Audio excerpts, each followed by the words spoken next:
Hello, everybody. Sunday Adelaja here. Welcome to another program today. Sorry for coming a bit late. We're 10 minutes late. We have this. We are still on the topic of the post-presidential election season, and a lot of lessons to learn. A lot of lessons to be learned.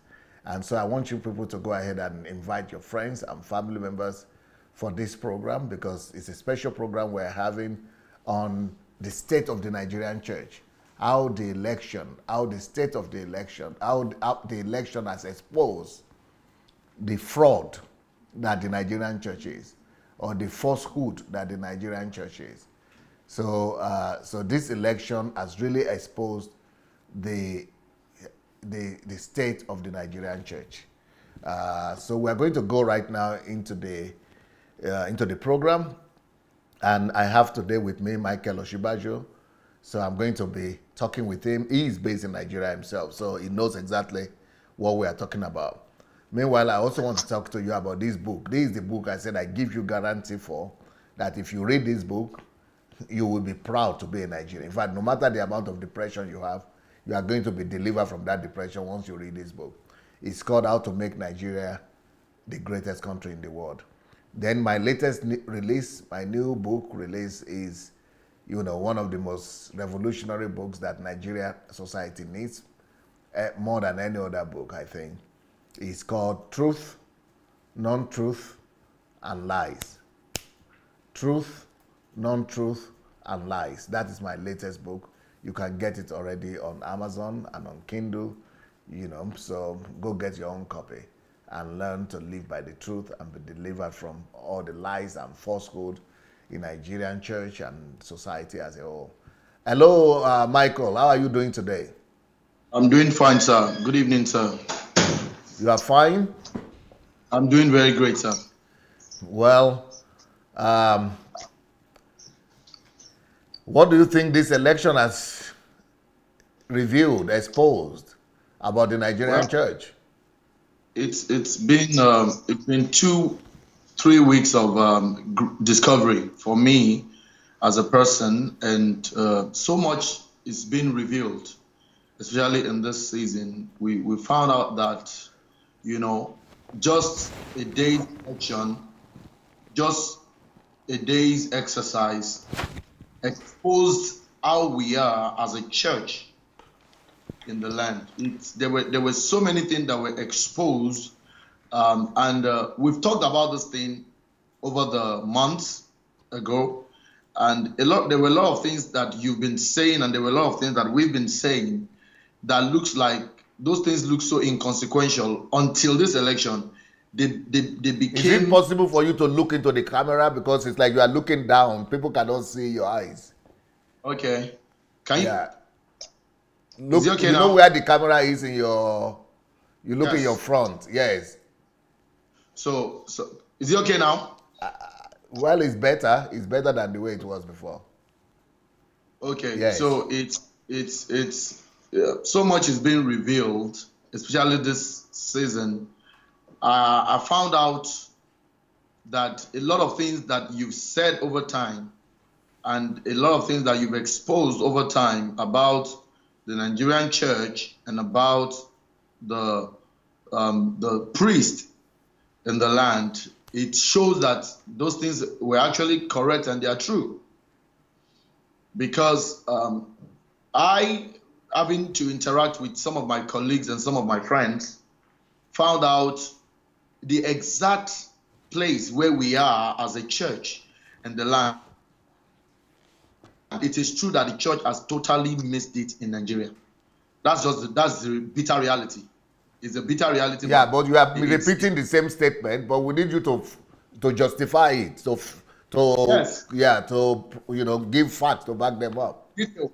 Now, let's take a step back. Let's take a step back before the election. Before the election, there were a lot of things coming out, declarations coming out, pronouncements coming out. I will need your head to move backward a little bit. Yeah. There were a lot of pronouncements coming out before the election about the church stand for this forthcoming election. Right. There were a lot of declarations, you know. I found out that just like 2015, just like the 2015 election, where I think whether it's the PFN, Pentecostal Fellowship of Nigeria, yes, whether it's Pentecostal Fellowship of Nigeria, there was a circular or a memo that was sent all over. Are you serious? Yes. We don't even know about that one, though. Okay, if you want to know, if you have access, check Paul Enenche's message before the election. Wow. That's the Sunday before the election. But all of them preached the same message that Sunday before the election. Paul Enenche, Oyedepo, you know, all of them. Yes. There was a memo that was read. Aha. It was like a memo that was circulated all over the PFN. Okay. Yes. And it was supposed to be announced at the same time. So, and I don't want to believe that that memo just came about from nowhere. I believe that it was the agreement. It was an agreement between the leadership to the followership. So, and the last election, 2015, the same thing happened. I was in the church, and the memo came into the church, and the pastor came there and read the memo, and he told us that as he's reading this memo, the same thing is happening in all PFN churches in Nigeria. Wow. At the same time. They are so desperate. Yes. Yes. Understand of the church. Yes. If some are very smart with the way they presented it. But some are very, you know, bold with their pronouncement. And they came out and they started interpreting it. I think Bishop Oyedepo interpreted his more. So that was why we are able to see exactly the picture. And you will see that everything they were saying, they were all saying the same thing. All of them on that Sunday before the election, they were all saying the same thing. They were all reading from the same memo. So, and I don't have anything wrong with that if it was of God. If everything you are saying... But it's clear that it was not of God. It was of the flesh.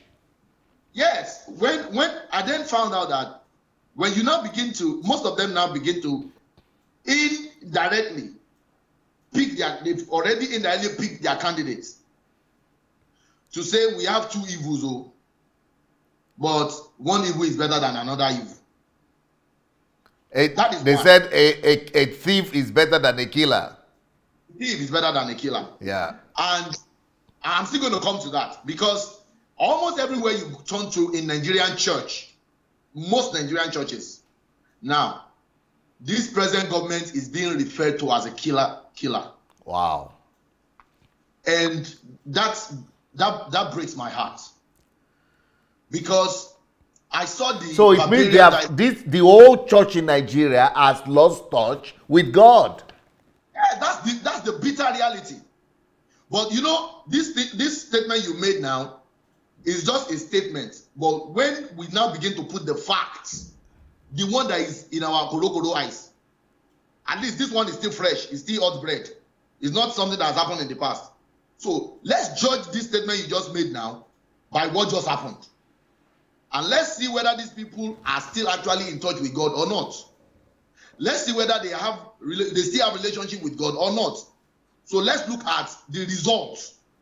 Because the God that we serve, the God that I know, is a God. When he speaks, his word never changes. In fact, let heaven and earth pass. Whatever he has pleased will come to pass. So I don't know. But we're still going to come to that. I'm still talking about before the election. Now, to justify a lot of people voting for their candidates we need to have prepared their mind. Okay. Whatever happened on that Saturday, it was a journey of almost a year or 2 years. Wow. They used 2 years to prepare the mind of the people. Wow. With falsehood. Yes. So you now start selling propagandas and lies. That is why, until that last week Saturday, I was not surprised why the bishop came on the altar to present the Jubril satire. Okay, it's a preparation. You see, the human mind, these people know how to brainwash people, and they know how to put in information gradually to the extent that when they tell you something, you begin to see the lie as the truth. How did I come to that conclusion? I've met a couple of people around, and you ask them, Buhari is the killer. Buhari is the killer. Ask them. Some of them will say things are very hard. Things are very hard. When you then ask them, what makes you think that things are hard? Some of them don't even have anything to say. And I found out that some of them don't even have experience. They don't have information. It is just a lie that has been sold to them over a period of time that has now formed in their subconsciousness. So when they open their mouth, that is almost what will come out. I'm going to share you another testimony. Someone was sharing with me yesterday that while she was in school, one of a little boy, a nursery kid, wanted to come out and fetch water from the dispenser. And then it was showing the presidential results. And the boy looked into the screen and said, please, let Buhari know we know. A little boy, maybe of 4 or 5 years old. He said, we don't want Buhari to win. So the lady asked her, why don't you want Buhari? He said, no, she doesn't know, but she doesn't just want Buhari to win. He doesn't just want Buhari to win. And so I said, can you imagine how far this thing had gone? That even a little boy of 5 years old, his innocence has been perverted. Maybe his father had sold the same ideology to the little boy, and the little boy already believed what he doesn't even understand. I saw another video on Facebook where a 3 or 4 year old girl was being asked, is an Igbo little girl, but and they said, who do you want to win the election? He said, Atiku. I said, why? He said, because Buhari is a killer. Can you imagine? Little girl, 3, 4 years old. Can you imagine? So I realized that the church in Nigeria has successfully programmed the mind of people to think in a certain way. And most of these people are not, they have sold their consciousness to these pastors. So whatever they say over a period of time, it becomes their own reality. So 90% to 95% of Nigerian Christians are living in the reality that the present government is a killing government. And for me, that is so sad. Because how can we be so far from the truth? Is it that these people don't do their background check? Because I don't want to believe they don't know this truth. They know the truth. But if I'm going to turn the mind of the people to do my own bidding, I need to make them believe what I believe. But they also make people to believe that the hardship we're experiencing now is coming from Buhari. Yes, I'm going to come to that too. So the first lie is that this present-day government is a killing government.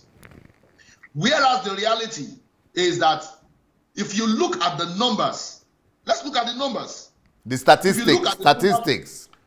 Statistics shows that the previous government had more people killed than this present government. What are the numbers? Do you know the numbers? In Borno alone, as of 2015, they had over 25,000 people killed. Wow. Before the election. Over 25,000 in Borno alone. So after the election, I met a Borno man just like 4 days ago, who is here in Lagos. So I met him, and I asked him, I was just jesting with him. I said, how come you didn't vote in this election? He said that he couldn't vote because he's in Lagos. He said, but his family are in, because he was living in Borno But because of the insurgents it took his family. He had 6 children, 6 elderly children and 2 wives. So they moved from Borno to Adamawa, which is Atiku State. So he told me that his family couldn't vote in Borno, but they voted in Adamawa. So I now asked him, what is the reality of things in Borno? He said people are beginning to return back to their states, unlike before, that most of their people are beginning to go back. So I asked myself, so how come the people are lying to us that, oh, they are killing so much and they are killing so much everywhere? So checking out the facts, you realize that more people are being killed than now. Are being killed in the previous government than now. Are we saying that the security is perfect? No, that's not what we are saying. Can the government improve on the security? Yes. But to judge forcefully and say that one government is better than the other outside what statistic is proving, I feel that is a lie, and that is the church missing its stand. We are not standing for righteousness again. That's what that means to me. That's so, because I want to propagate something that will benefit me, every lie that needed to be told, I will tell it. And that is evil. So that's one of the things I found out, that whatever has happened before this election, it took time to prepare the mind of people. That is why you saw a lot of Nigerians. It was easy for them to shout, let's make Nigerian work again. And for the people who are smart, let's ask the questions and say, when has Nigerian worked? Never. So if you are coming to say you want to make it work again, but because it is during PDP it was working, when they were distributing money. A friend of mine, sir, let me share this with you. A friend of mine called me from the US 4 days ago. He said one of his pastor friends called him from Nigeria and was complaining about Buhari. That things are hard, the guy is killing, the money is not flowing. So the man asked him, he said, have your boss, does your office, they don't pay your salary again? He said they pay him his salary. He said, did they reduce your salary? He said, no, they did not reduce his salary. He said, do they owe you salary? He said, no, they don't owe him salary. They pay when due. He said, so how come money is not circulating?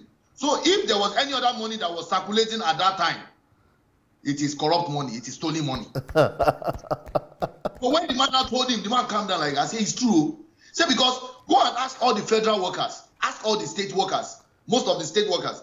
The government have been very, faithful when it comes to paying your salaries, paying everything that is due you. And so, which other money are you expecting to flow? Wow. So that means that in the previous government, you were making a lot of money illegally. Even though they were not paying salary that time. Yes, that you cannot make right now. So because of that, money is not flowing. That's what it means. So that is one of the things I discovered too. So our leaders have successfully told us so many lies. Are you with me, sir? You are the one who is not with me. You are getting distracted. Are you with me, sir? I am here, but you are getting distracted. You are touching something there. Yes, something. My phone went off, went blank. Okay, so we are here. Is you that we need to fix. Okay, sir. So can you see me now? Yes. Okay. So that's the first reality. Tell a lie for so long to people, they begin to think that's the truth. That's one. The second thing I found out is that most of our leaders, they are united in evil. In evil. I have seen that evil collaboration. I have seen so many times in Nigeria, it's almost that Nigerian denominations are never united. About any good thing. About anything. Until 2019, I now realize that the church became friends of each other. They did the same thing in 2015. 15, yes. 2015, they did the same thing. I was in the church. I saw when a pastor came to the then church I was, Pastor Bosu Emmanuel, played a video of how people were being slaughtered in the north. the emotions of the people got stirred up. People were crying, you know. And at the end of the day, what was he trying to teach? Then Buhari was still campaigning for the government presidency. He said, you know why he's showing this video? Because APC has an Islamic agenda as a party. And he presented his data, his statistics, everything, looking at the number of governors that are in APC, how they are all Muslims. Looking at, and you know, he saw the propaganda so well that the emotion of the people got stirred up. He stirred the emotion and people started crying. I'm telling you a live experience. And people were crying and people were weeping and they were praying against APC. That Christians must make sure that they don't use their fingers to vote who is going to kill them. 2015. At the end of 2015, APC won. Since that time, I didn't see that pastor again. I've not even heard, since that was the last time I heard from him. I've never heard from him till that time, till now. So, you know, it was just a minority that time. But this time around, there was an agreement. It was like a force that all of us this time around we are going to stand against it. Okay, I think somebody is trying to call him. Hello? Sir, yeah, we're back. all of us, we are going to stand against this man. We are not going to allow him to come back. There are reasons. You want to know their reasons? I found out that some of these elites, the elite men of God, they had a lot of benefits they were getting from previous governments. They had a lot of things. One of my in-laws who attends Living Faith, he was married to my younger sister, because they stay very close to Covenant, Living Faith Church, the Shiloh ground. They stay very close to the place. So when I was talking to him, I said, who are you going to vote for? He now told me him is voting for President Muhammadu Buhari. I said, really? And you are attending Canaan land? He said, yes. I said, so you are not listening to what your bishop is telling you? He said, what? He said, don't mind that man. That's what he told me. He said the reason why they are saying those things is because there are a lot of waivers that the present government gives to them. Tax waivers. They give them importation waivers and all that. So because all those things, you know their jets now, where they park it is free. So this present government came in and said, you know what, that is not going to happen. If you want to live a luxury life, we are going to tax luxury. And there was a bill that was signed and it was passed. So all luxury items were taxed. And it's affecting them because they live a luxurious life. So most of these people are the one who is facing the heat of the anti-corruption fight of this government. I was telling people, I said, look, go to the slum, the poor places in Nigeria. They were, when we talk recession, they don't even understand what recession means. Because there was never a time they were rich. The price they buy things was they still buy it. Their life did not change from the way it was. It wasn't as if 2015 they were rich, now they are poor. For them it was constant. They didn't even know whether there was a recession or not. So you come and then start selling to them that, oh, they are poor because of the present government. Have they ever been rich? They've never been rich. So I realize that it is the elite that are directly faced with the pride of the gains they make from the corruption that has befallen Nigeria all this while. Now, let's go to quickly to the elections. I saw a lot of things before the election. You know what we did? A few people. One of the things I was thankful for, because even though the noise of the people who doesn't want righteousness in this land, even though they were louder with their voice, they were everywhere on social media, their propaganda was flying everywhere. But thank God there were still some minority who understood that, you know what, this man, he might not be perfect, But there is something he has that we need to support, which is his character, his value as a person. There is no form of, take it to anywhere in the world. Nobody has been able to come out and say, oh, this guy was involved with this deal, that a fraudulent deal. None. He has been a former head of state. He had been the Minister of Petroleum before. These were places, in fact, being the Minister of Petroleum, he was supposed to just be carrying the money anyhow. So if a man that has ruled Nigeria headed the Ministry of Petroleum, and yet nobody can fault his character, if it is for that reason alone, let's support him. And no oil field, no oil well, no. It was a minority that belongs to this class of places. So I was happy. I said, thank God for the remnant that are still in this land. People were prophesying. I watched a pastor from Malaysia, a video of a pastor from Malaysia, how he was prophesying to the election, and he was prophesying to the present government. And he was speaking that, you know what, Buhari is not just going to do one term, he's going to do another term. And the person who is going to take over from him is going to continue from where he stopped, and God will keep, and the man kept prophesying good things, and he started speaking good things about Nigeria. This pastor is not an African pastor, he's a Malaysian pastor. Whereas all African pastors are prophesying the opposite.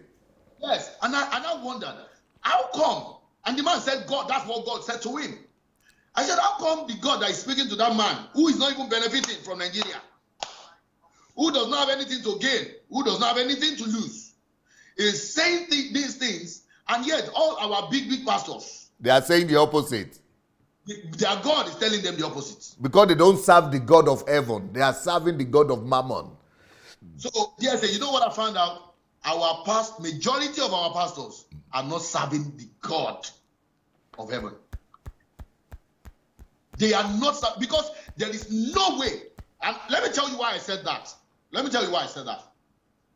If it is God, the God that I know, is not a wicked God, there is no way millions of people will gather December, fast 41 days, January, to pray that Atiku should win. And yet, God decided to ignore all their prayer and decided to answer the prayer of the few, or he decided to support the wicked over the crying of the saints. That is not the God that I know. That is not my own God. So the question I ask is this: it is either their God didn't answer their prayer because it was the wrong prayer.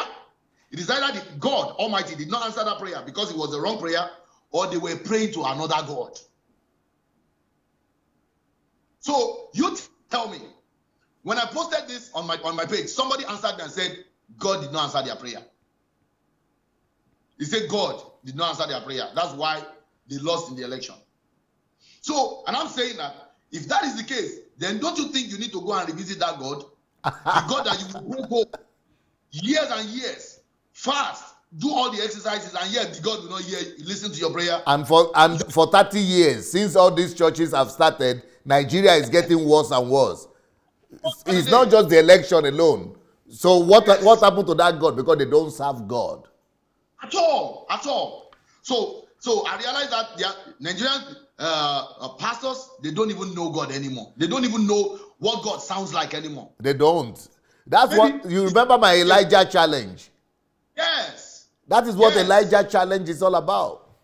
Yes. They don't know what God sounds like. Maybe the voice of God in their ears has changed. So they don't know when God is speaking and when God is not speaking. And the only thing speaking to them that I can guarantee is their greed. The voice of their greed is what is speaking to them, and that is why they are all out trying to discredit this present government. I told people, another thing I found out before the election is that our pastors, they don't even believe in the gospel that they preach. And I'm going to tell you why. You see, the gospel that Christ gave to us is the gospel of love for fellow human beings. from my check in the Bible, when I saw the early church and all the apostles, these people didn't find it easy in their time. They had an opposition government. Some of them were killed by this same government. Some of them were embarrassed and tortured by those governments. But not once were they praying that those people should die. Not once. So, and I'm saying, how come it is so much hate that is being preached in our church? Our altars release so much hate. The scripture, 1 Timothy chapter 2, that instructs us that we should pray for leaders, that we should pray for those that are in authorities, we should pray for princes. Where have we all of a sudden thrown that scripture? That all we just want to focus our attention is to call down fire, call brimstone, call down the judgment of God on a government that you are under. But the Bible says that to pray for the government. Yes. So, and I'm saying that, so these people are doing the exact opposite of what Christ asked us to do. They are doing exactly what Christ asked us to do. They are those people, the Bible they are carrying their hand, they don't believe it. When the Bible is being used against them, when the Bible doesn't align with their own intention, their own desire, their own greed, they twist the scriptures. They twist the scriptures. It is only when they have a personal agenda they bring the Bible to support it. They use the Bible to buttress their evil, to buttress their own greed. But when the Bible speaks contrary of what they stand for, they want to throw that away. Because when I look at the scripture, there is no place in the Bible that asks us to start killing. Our pastors were wishing the president dead when he was sick. They wished he was dead, that he never recovered. They wish he had died in the hospital in London. And I'm saying, what kind of church is that? What kind of gospel is that? That will wish a fellow person dead? Gospel of Satan. That is the demonic gospel. So, those were some of the things I just, the 2019 election. I said, how can you be that desperate that you are bringing your shame to the world to see? They're not even doing it, before they were very smart. But now, I think the thing is hitting them hard.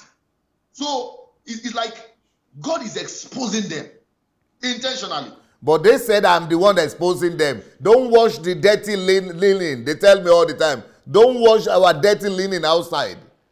Are they not the one washing their own dirty linen outside now? They are the one washing it by themselves. And that is another thing. You know what I've also found out, sir? As evil as our leaders are, our church leaders, we have more terrible followers. Wow. More terrible followers. Wow. I'm going to tell you why I said that. When you made a statement one time when you said one thing about information and trend and the relationship between father and son or children is that when a father makes an error, the error of the father, when the father commits an error of 10%, for example, and he did not correct that error, and he did not come out to say, you know what, I was wrong. When the children enter that same shoe, their own error, they will take it to another level. You will be shocked that they will be operating at 1,000%. And so I'm telling you now that the heart of an average Christian in Nigeria is even more evil than the unbelievers. Because throughout all the surveys that came to me, I realized that even the unbelievers were not wishing death. We're not trying to score political points with human lives. But our so-called Christians will take human lives and will be using it to score political points. And I said, is that not evil? The election was discredited by a large percentage of Nigerian church because their candidate did not win. They said it was rigged, and I laughed. I say your God must be he must be a sleeping God, just like Elijah said. He said maybe he's sleeping. Maybe your God went on sabbatical. Shout very because my own God, no man, no spirit can outsmart my own God and say, God said this person is going to win, and then all of a sudden, they rigged God out of the election. God rigged. That is not God. But you know what? The larger percentage of the church people have believed this lie, and you don't know what they started doing when they lost the election? They started spreading hate. They started spreading tribal hate. Because the large percentage of the votes were from the north. People will do all sort of evil just to spread hate to those people and say they are actually the problem of Nigeria. They are gullible, they are killers, they are this, and they've said all sort of things. And last time I checked, sir, I was asking somebody a question yesterday. You know, in the West here, in this part of the West, most Western states, when we want to choose security guards, you know who we prefer? The Northerners. The Northerners. So I asked them, I said, why don't you see your Western brothers? Why don't you choose them to secure because the only reason why you prefer those people is because you know that they are loyal. Wow. Know that they are not thieves. You know that they will guard your life with their own life. So that is why you prefer them to an Igbo. Of course, you cannot even give your house to an Igbo man to secure. No, it's not possible. It's a bitter reality. But there is a value system that operates in the north that will never make them vote for an article. They will never. And I'm saying it again and again. And I'm saying, I have talked to Northerners. And I realized that these people, let Buhari contest 15 times in this Nigeria. They will continue to vote for him. This is the 6th time they are voting for him now. Voting for him. Because it's not because, even if he doesn't give them 1 naira, if they don't benefit from him, the fact that they know that he is trustworthy, they will keep voting for him. They said they have a name for him in the north. But I can't remember the name. Not Shia Baba or Shai Baba. They have another name for him. Either like, a man of integrity or a man of... Yes. That's what they call him. Like a truthful man. Yeah, something like that. Yeah, something like that. Megeskia. Yes. A man of truth. Like a man of truth. Yes. It will say it the way it is. And you know, my in-laws, because I married from Katsina State. Oh. Yes. That's a Buhari's very state. Yeah. So before the election, I was asking the people over there. They said, that the entire Christian community, because they attend Living Faith there. Wow. My father is a Living Faith pastor. No. Yes. They said the entire community, the entire church community in Katsina State have decided to vote Atiku. I laughed. I told them, well, unfortunately, your Atiku is not going to win, even in Katsina State. I said because the entire Christian community in that place, they are nothing compared to the people who trust. And I asked them, why do you think your pastors are telling you not to vote? Because they were instructed. I'm telling you. They were not saying it because of it's their choice. They were instructed, all of you must vote Atiku. But when God won, and I told him, she was telling me, my mother-in-law was telling me, Atiku is going to win in Katsina. I said, she's not going to win. She said, I will see. And I said, I'll go to because the Nigerian church people, you know, when they are in that their coven, in that they call church, in that their shrine, they have an overestimated opinion of themselves. They think that because we see a crowd in their building, that means they are the majority everywhere. Yes. That's what they thought. They are living in delusion. Every time I hear that if all the churches in Nigeria will gather together, if we just unite, we will vote anybody out. That's what they try to do. Yes. Unfortunately, they united and yet they lost.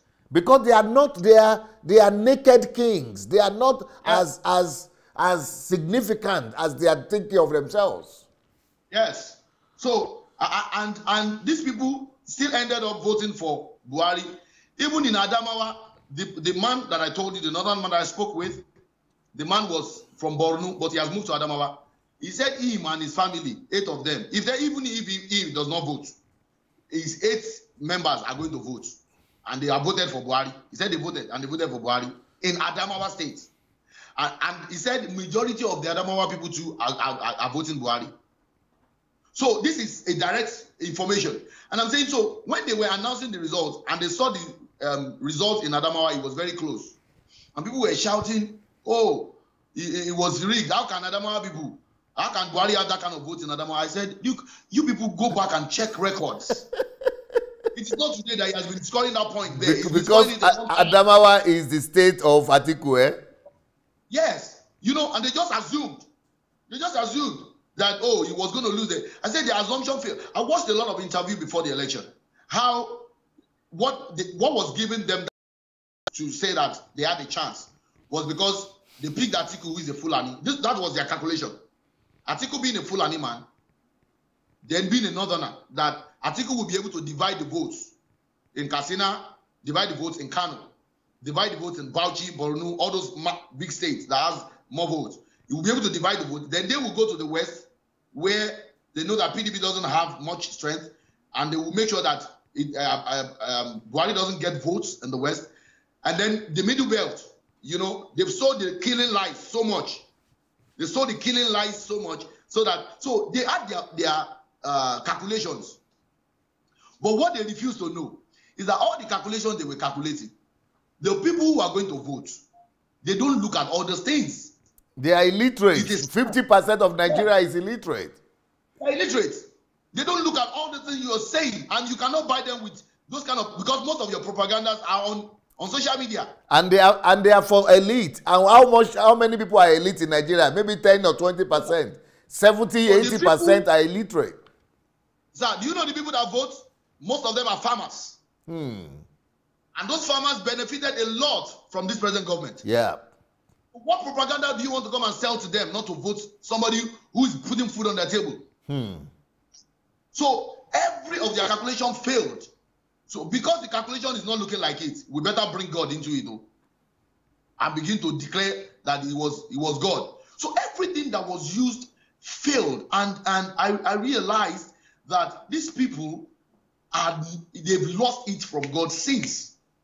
But there are so many of them who are men of God. I mean, who say they are men of God. So many churches. In Nigeria, there are over 350,000 churches.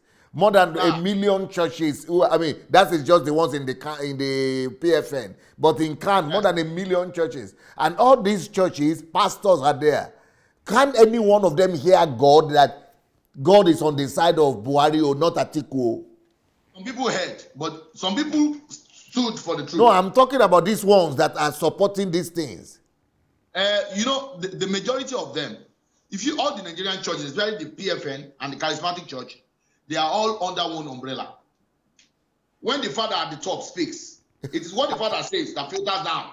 So they don't listen to God Almighty. Well, but the God Almighty is higher than the... Sir. Higher than the fathers now and the papas. There are some people that have declared themselves as the prophet of the land. God anointed them as a prophet, the mouthpiece. But everybody is supposed to have direct contact with God by himself now. Sir, that is the Bible that you read. You see, in majority of the people here in their Bible, no. They cannot hear God. There must be a man who listens to the heartbeat of God, and then come and tell them what God is thinking. So when those people speak, why do I need to hear from God? God has spoken. And that is the delusion that we have been facing in this land. So people, how many of us as Christians in Nigeria have been trained, have been taught to have personal relationship with God? Nobody teaches personal relationship. You know why? If we start teaching personal relationship, we will lose business. We will lose this business. Because people will now start going there to us, and we will lose our relevance. So why should we teach personal relationship? Please let them keep coming. Let us still be that voice. So, you know, and I'm beginning to see, and it is not enough. It is not enough that we have missed our mark, but we are embarrassing Christianity as a whole. Non-Christians now will look at Christians and they will laugh at us. They will make jest, they will make fun of the Christians, say, you people, because for a long time our eyes had been veiled. We were not able to see. We were not able to see. Religion had blinded our eyes. But these people now have opened up that reality, and reality check has come in onto all of them now. Before we enter 2019, one of the things we agreed as a church is 2019 is going to be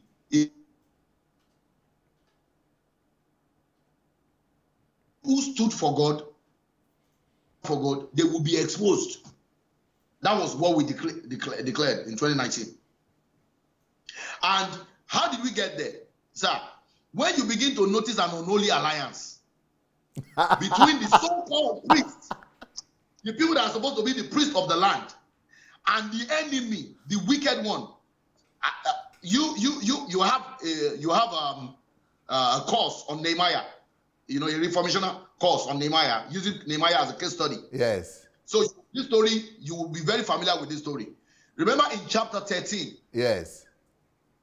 Eliashib, who is supposed to be the priest. Yes.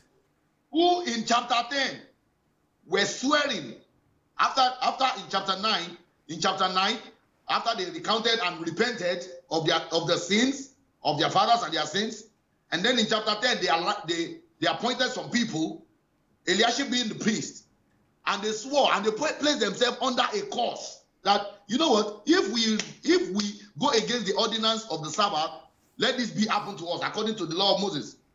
2 chapters or 3 chapters later, we found out that Eliashib is the first compromiser, the Ogakodapata at the top.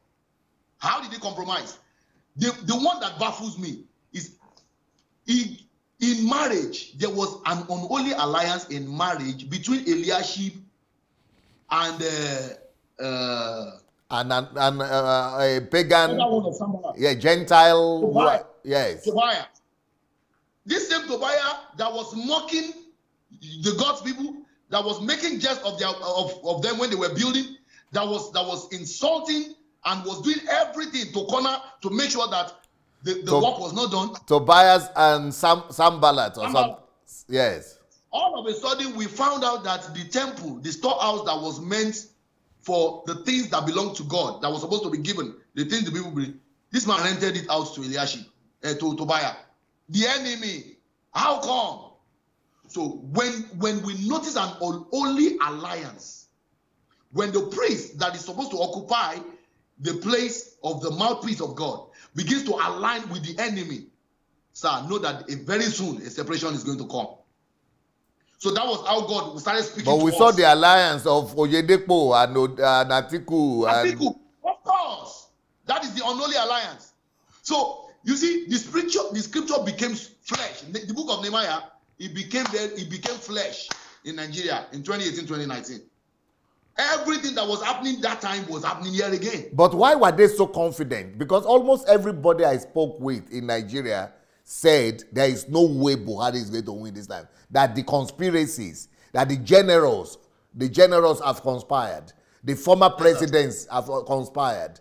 The former military leaders have conspired. The church leaders have conspired. You know, everybody has conspired. There is no way he could make it. Yes. You see, those alliances and those conspiracies were true. You see, that is where God comes in, sir. Let everything gather. If God is not in it, even if God is in the side of one person, let the whole world gather. It is that which God has ordained that will stand. So, is it that there were no alliance? There were alliance. They even said all the major regions. For example, yes. The Yorubas, they have yes. Afenifere. They have gathered. They gathered together with the Igbo. The Igbos also have a group they call Ohanese or something. Then Yeah. the Delta area, the Niger Delta area, they have Clark, this man, old man Clark. And then the northern people also, the middle belt, all of them gather. I said, with all this gathering, there is not supposed to be any election for Buhari now. It is a fact that they gathered. You know what one of the things that I said, just like you said in the Elijah challenge, you said, let the God that answers by fire, let the God that is the God of judgment, let him be God. You see, majority of them were praying judgment. If you listen to Paul Adefarasi, the video he did before the election, yes, he was praying judgment. So after the election, I wish I had access to him and say, do you believe that this is the judgment of God? Because you prayed judgment. So the God that answers by fire, the God that is the God of justice and judgment, let him be God. That was the Elijah challenge. Guess what? With all their gathering, judgment came on them. And the election of 2019 is a judgment on unrighteousness in this land. That is what we believe. That God is used that from the beginning of that election. It is judgment for the nation of Nigeria, for evil and good.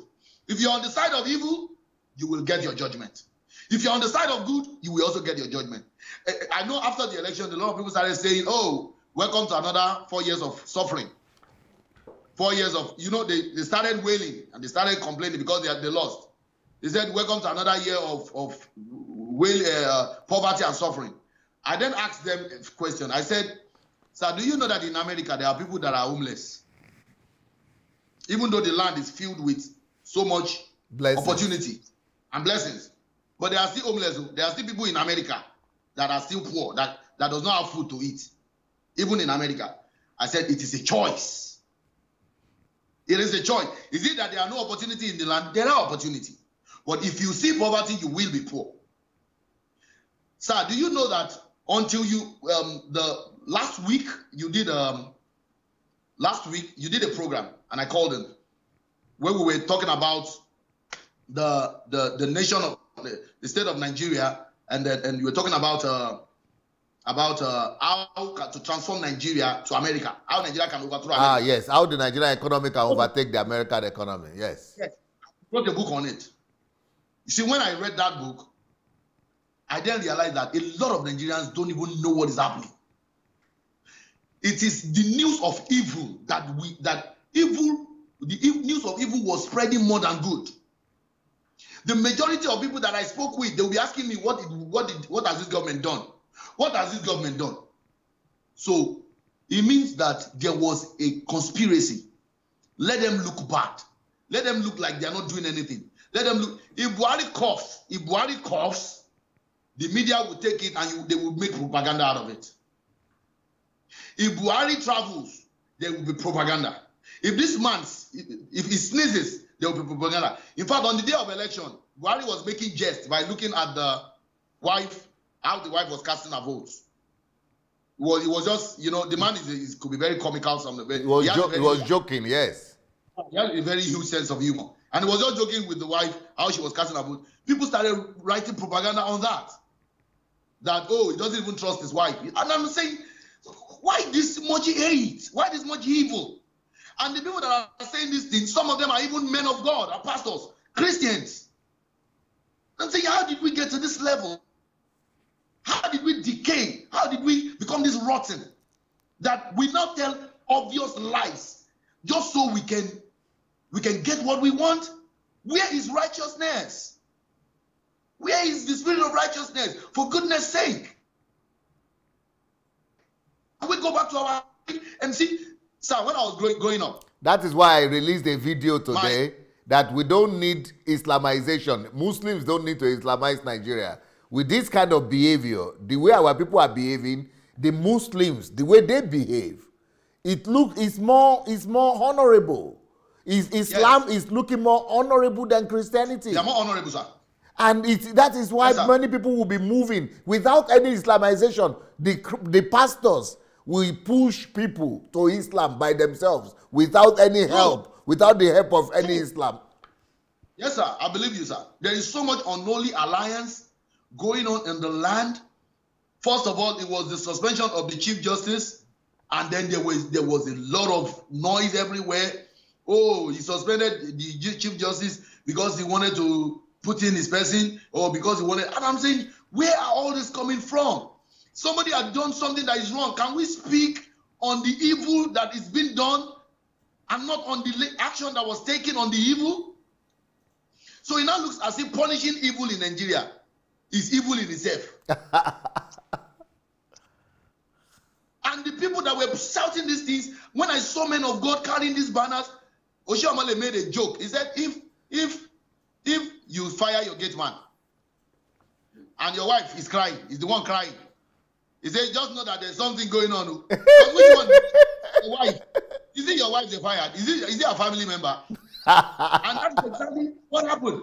The CJN was suspended, and a particular party started shouting, we are not going to campaign because the CJ was fired. What is your business? Was the CJ fired unjustly? Was he fired unjustly? If he was fired unjustly, then let the necessary people take the action. But he was not fired unjustly, so why are you crying foul? So, you know, a whole lot has been planned. The people that gave you the information that there were conspiracy, they were not lying. It was true. Every message that was preached in Nigeria was to tune the mind of the Christians to see in a particular dimension. And they were successful at it. It's only a few that God still kept their insanity intact that were able to see otherwise. But a large percentage of Nigerian Christians were facing one direction, even as we speak. Now, let's come back to after the elections. These people, these so-called people that knew that their prophecy had hit and miss. They know that they have missed. All of them have gone back to their shelf. I watched a video today. Suleiman was saying that Atiku should not go to court. He has lost. He should make peace. And he started turning back on his word. So now, all of a sudden, a killer is better than a thief. The killer has won now. So now... He's a killer. We should now accept the killer. You accept and make peace with the killer. All of a sudden. Just in 1 week. 1 week. And the one that was annoying are the followers. Who don't think. And it was easy for them not to think, because most of these people have taken God away from these people. They don't even know what God looks like. Most Christians in Nigeria believe that God can say something and then he will change his mind.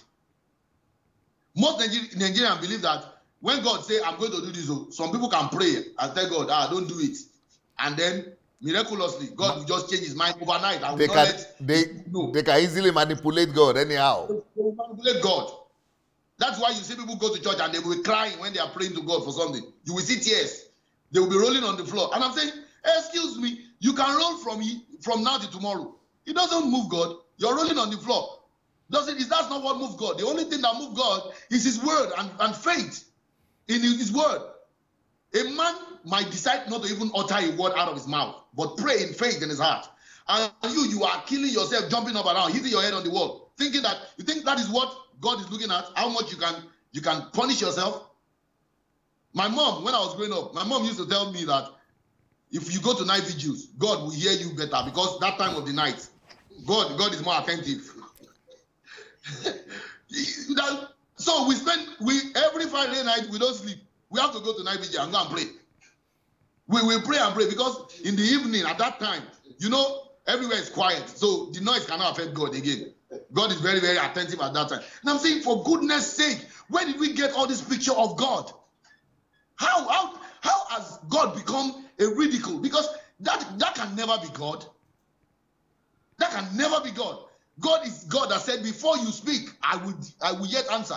Before you even open your mouth, I will yet answer. That is the God that I know. A God that will go ahead and he sees tomorrow from today. The God that has gone ahead and he has seen that, APC we want to re-go, PDP we want to re-go. He has gone ahead. He's a God that knows a million years from now. So when he was giving them their prophecy, was he not supposed to tell them that there's going to be rigging involved? So if their God did not tell them about the rigging, oh, they should go and question that God. Go and question that God, for goodness sake. So it has become, you see, all your syncretism series, everything is making so much sense in this season. It's making so much sense because we directly, you can see a lot of paganistic views in the way most Nigerian Christians are approaching life issues, faith issues. If they are not for us, let them go and die. Let us call fire and brimstone. In fact, I heard some Christians say, don't give any northern beggar money again. No. Say to them, if they come to beg you for money, don't give them money. You know why? Because they worked against us in the election. So when they come to ask for arms, we will not give them money. We will tell them, say, Baba, did you go and collect their money from Buhari? I say, what wickedness. Wickedness. What wicked? And we will say, you know, these people, is like the conscience is dead. It's like they are not even, they don't care about what Jesus says or what the Bible says about anything. I'm hungry right now because the things that I wanted to happen did not happen. So much evil. Now, you know another thing that was funny? Even the Nigerian church, sir, in the top, there is a lot of dilemma going on. And I will tell you. You know, the VP went to camp. Yes. To go and give Thanksgiving. And when he talked about, shared the testimony of the victory of the election and how God spared his life, a lot of them there were shouting. Yes. And I said, what is the reason for that shout? Two things. Were they shouting because God established his righteousness or his judgment as per the election, or because it is their own person that won? Sir, imagine if it was Bishop Abioye that was running with PMB. He will not be a killer. He will not be a killer. He will be, in fact, the government will all of a sudden just be the government of heaven. So it is about personal gain. My person is there. So thank God our person won. Thank God our person is still in power. I know there are still a lot of people in Redeem. He is still in that same church who will have preferred the otherwise because of the lies that have been sold. So this election is even dividing men, even in the upper cabal. Because there is no way the likes of Baba Adeboye now, because whether you like it or not, Baba Adeboye wants the VP to still continue.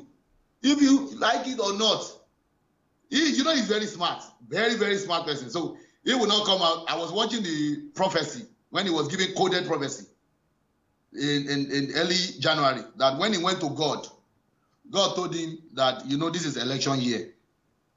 So you will have to, whatever he says will be twisted by politicians. So because of that, God now said they can speak in code. And I'm saying that, really, your God speaks in code? Oh, no. What kind of God is that? You know why this God wants to speak in code?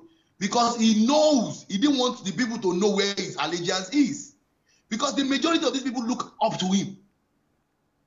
And he didn't want to. So if I say that Atiku will win, my own people will be against me. If I say that Buhari will win, the PFN body that are looking up to me, I will lose their respect. So it's better I just speak in code, so that you don't know what my heart is.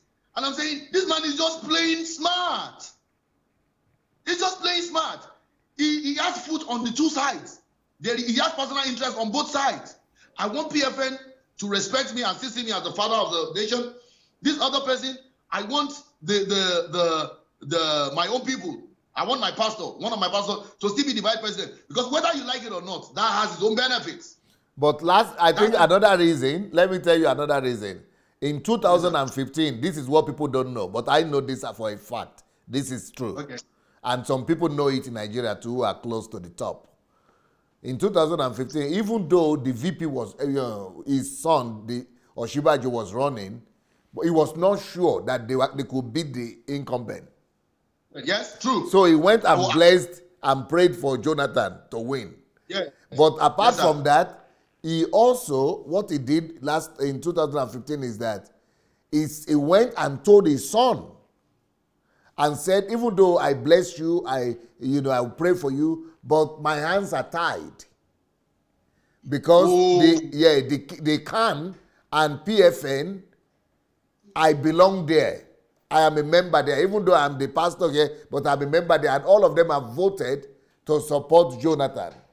So because of that, even though I bless you, I pray for you as my son, but I cannot do against the will of the Christian community in Nigeria. That is what this old man did. So this time, that is because he lost shamefully last time.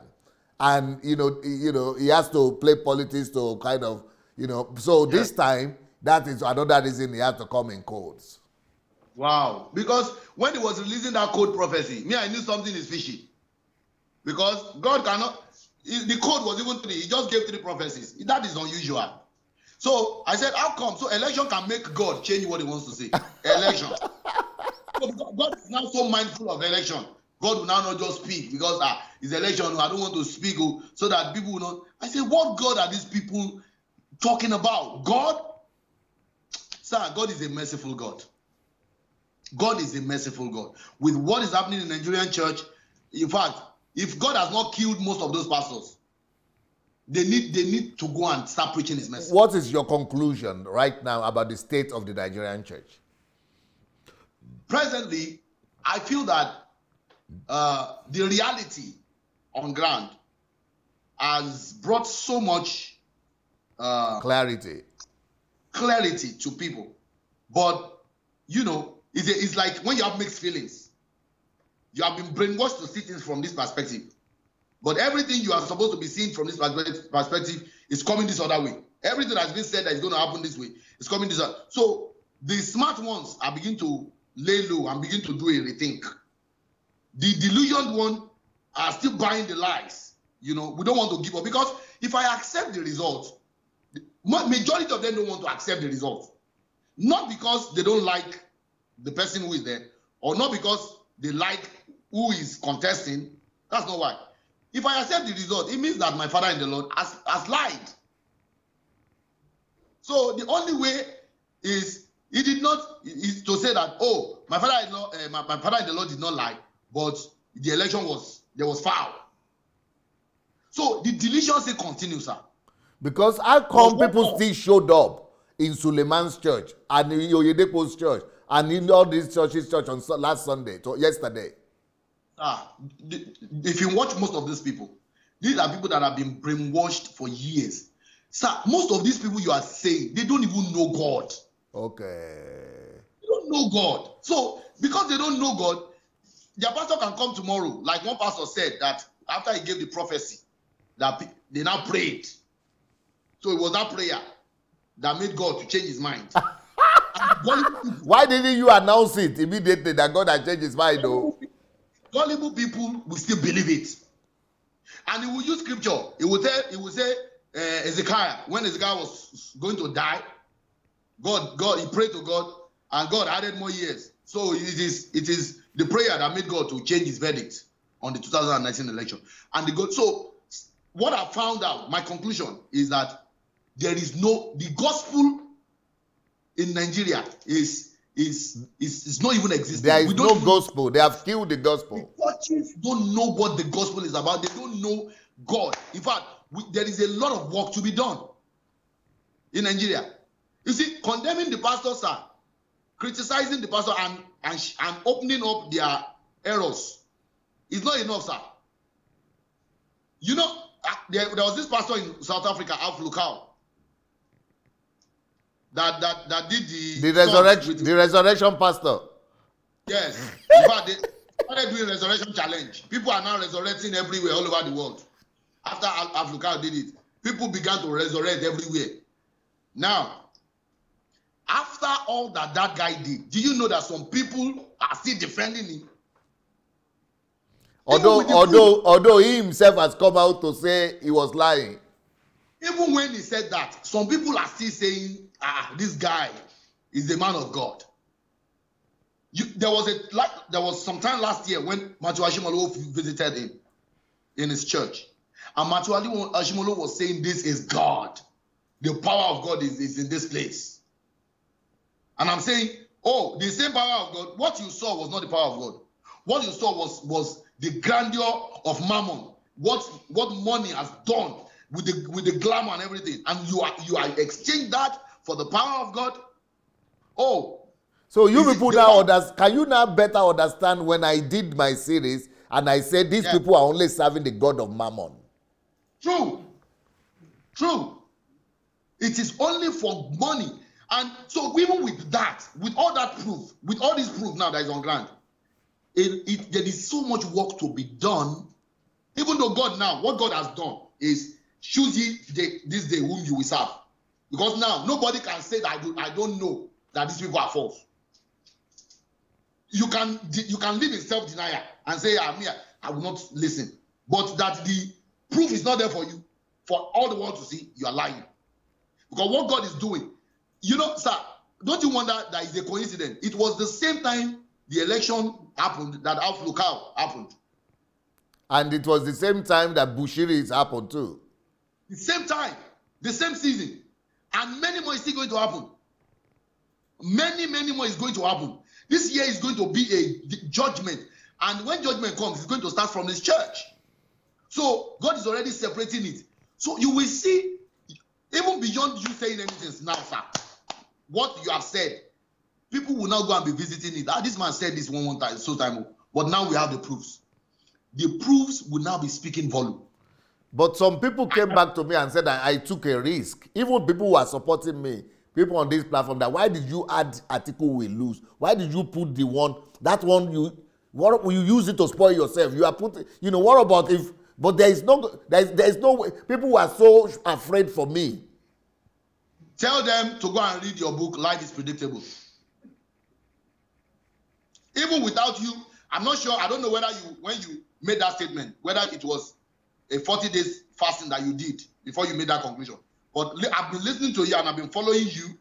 There was no one place that you said, oh, you prayed and God told you. You see, when you are connected with God, you just speak his heart. It's as simple as that. In my church, my pastor never said, oh, when he was praying, God now spoke. So he didn't say that. But God spoke to us through his word. And our eyes got open to because we walk with God, we are friends of God, we have personal relationship with him. Yes, we knew Buhari was going to win since June, July last year. Beautiful. Since June, July last year. We had said it that, you know what, in this place, we know what God is showing us is that this present government is going to continue. Despite all the propaganda. With everything. With all the propaganda. We knew. So it wasn't because of what happened that we are saying it. We had past messages of way back. So, and I'm saying, how come now somebody will now say that you don't know who is fake and who is genuine? It's you that is living in delusion. So it means that Elijah challenge came at the right time, just before election. Yes, perfect timing, because you mentioned it even in the Elijah challenge, that let them all come together and make their candidate win. And unfortunately, their candidate could not win. But they tried, though. They really tried. They came together very well. Yes, they did. They came together, but he still lost. So, so that means that their God is not the true God that we serve. Mammon has crept in. Let me just wrap up with this.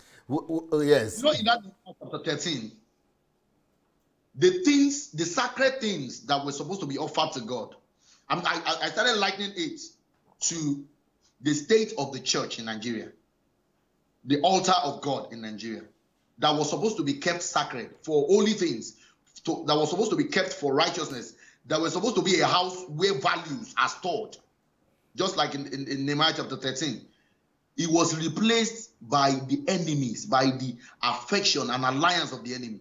the enemy crept into the altar and we replaced our value. We replaced it and started endorsing stealing. That stealing is a better evil in the church of God. And the people that are saying that it's better to vote a thief, somebody stole their money, they arrested the person. They took the person and arrested him. Hypocrisy. And you are saying it's better to vote a thief. Why didn't you just leave the thief now? Maybe it's just, how much did he even steal, sir? It's peanuts. After all, it's not even steal your money. It's God's money he stole. Somebody stole it. You're charging the person to court. God's money, for goodness sake. Why didn't you leave God to fight that person? You know? So, they don't Michael, I think we have a caller. Okay. Hello? Good evening, DSA. Hello? Hello, good evening, DSA. Yes, who is calling? Hello, good evening, DSA. Who is calling from where, sir? Yeah, DSA, this is Martins from Lagos, Nigeria. Oh, wow, beautiful. I'm hearing you, sir. Yes, I would like to thank the guests we have in this house today, Mr. OSIBAJO. Your points are very, very, very clear. You've said it all from the Nigerian and from a Christian-minded perspective. You see, DSA, I think you need to understand, like I said earlier on, everybody that now sees it believes that time has been your major vindicator. And the truths that most people can't just take is that what you said, it is not in the perspective of being gullible or, how should I put it? It's not from the perspective of being gullible or... Yeah, that's what they tell me. That's what they tell me, that I'm gullible. Yes, but who is not gullible? You see, I told you before, sir, Nigerians can be so sentimental. It is so obvious that when you become not unsentimental, people start thinking you are abnormal. You know? So the fact still remains that when they are so boxed up to a corner that they can't take anymore, you see them, I know Nigerians, we are all Nigerians, we start creeping back to the truth gradually with sentiment. The same way we avoided the truth with sentiment, when we now see that this thing is hitting so hard and it is very, very, very undeniable, we start coming back to the truth. Now, it starts from the church. I have said this before and I will say it again, DSA. These pastors that think they are untouchable, they are the ones that will use their mouths and their works to kill most of the things they've been doing. Oh. It is just give them time. People are now wising up. People are no more buying into most of their ideas. I don't see any reason why a pastor will start running out of what to preach and will start looking into politics prediction. Are you a magician?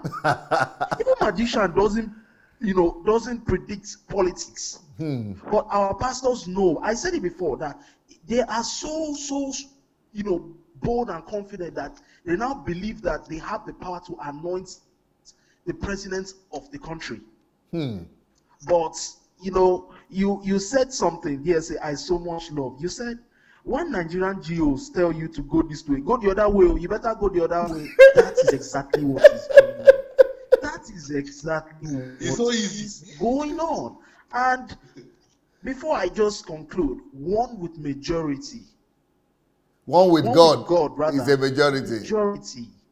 You can't take that away. My advice and the way I'll tell Nigerians is that you keep their fingers crossed and watch. Just like how God divided the Red Sea. These pastors will be divided and they will start shooting themselves the more. DSA, thank you very much. No, Mr. Martins, Brother Martins, yes. Before you go, OSIBAJO just told us now that, what Suleiman said the Sunday before, don't vote a killer, okay, vote a thief. And then he came back yesterday, and as if last Sunday never happened. He just began to tell another story, and everybody began to shout again, the same way they shouted the two Sunday. And also at Oyedepo's church, the Oyedepo church was full of people, and his assistant, Abioye, who said, if you vote for these people, you go to hell. He also came to church, and every place was filled, and they were still shouting as if they never remembered what they said before. Wait till they happen. DSA, don't mind these people. They know. They see, DSA, sir. Let me just make you understand, because we are in Nigeria. We see them. There are some of their sermons that doesn't really come on air, but we hear them. Okay. You see, they so much try as hard as they can to paint another picture after their failure. You see, and the funny thing is, it is just like the crowd that goes behind them. They are so hypnotized that even when they say something, they don't use their senses anymore. But one good advantage is this: everything they say is on record. Everything they say, people at every point tends to grab them. It is just a matter of time, DSA. You will see the fruits they've planted. It will start germinating. And you know I like Nigerians. You can keep pushing Nigerians to the wall, but the day Nigerians will say enough is enough, forget it. Just like Atiku will never see this presidency anymore. Nigerians can be what they want to be. You can imagine Nigerians being the way they want to be. But the day an average Nigerian man will say, I have had enough, then forget it. DSA. That is just the bitter truth. Wow. Thank you, sir. Thank you so much. Thank you very much, sir. A good word. Wow. Okay, Michael, that is from Nigeria like you. Fantastic. You see that amnesia, I don't know who casted a spell of amnesia on Nigerian Christians. To be forgetful like that. We forget so easily, you know. It's a simple thing. It's a simple thing, sir. Sir, do you know why you are very critical with your analysis? Because you work with God and you know how God. Hello. Okay, Michael, you will say it later. I think we have another caller already. Hello. Hello, my dear Pastor TSC. Yes, sir. Who is calling, sir? My name is Joseph. I'm calling you from Abuja, Nigeria. Wow, beautiful. Yeah. I'm happy. I'm having calls from Nigeria today. Oh. And yes, we hear you, sir. we listen to you a lot. I can't believe it. And fortunately, the election that just rounded up was an election that a lot of us were very much interested with. Okay. Fortunately, not every one of us voted for the candidate of the APC. Okay. I, for one, I woke up 5 a.m. that day to get dressed up to go and vote. I happen to come from the Middle Belt. Okay. Benue State, to be precise. Right. And I am a single, cost voter. And the reason why I voted is because of the killing that I have witnessed in Benue State. Right. And how the candidate of the APC mismanaged the communication. Okay. Benue State and some of the Middle Belt states are predominantly farming communities. Right. And by the time herders that we have lived with over the years goes into community, village after village, maiming and killing in their numbers, there is no how such a community will support the government in power. Okay. And the situation was made worse by the communication that was coming from the presidency. I did not vote for Atiku, which I did, because he was a saint, but I voted for the PDP party because I think they could handle the communication and the fallout from the killing better. that how the APC had handled it. Okay. Now, how do I put it? I have spoken to some of my pastors before I left the Redeem last year, telling them that what the challenge with Nigeria was. And from the little I have studied, the challenge with Nigeria is a system of governance in place. And it doesn't matter who the leader is. Okay. So long as we retain the skilled system that is designed not to benefit Nigerians, but the political class. That is a system that has bedeviled Nigeria, not necessarily who the leader is. Okay. I was in Europe last year, and Geneva to be precise. I don't know who the president or the leader of the country was, but the system worked. Yeah. Because the system was so designed to work and to support the people.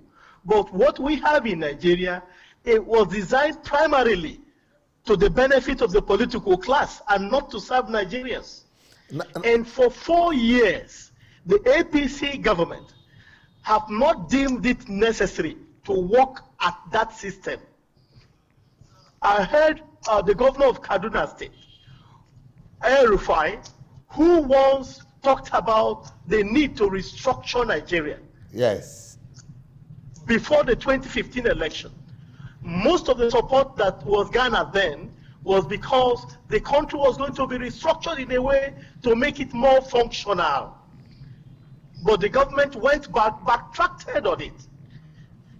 So it's not entirely about a thief and a saint, but it has to do with how to make the country better.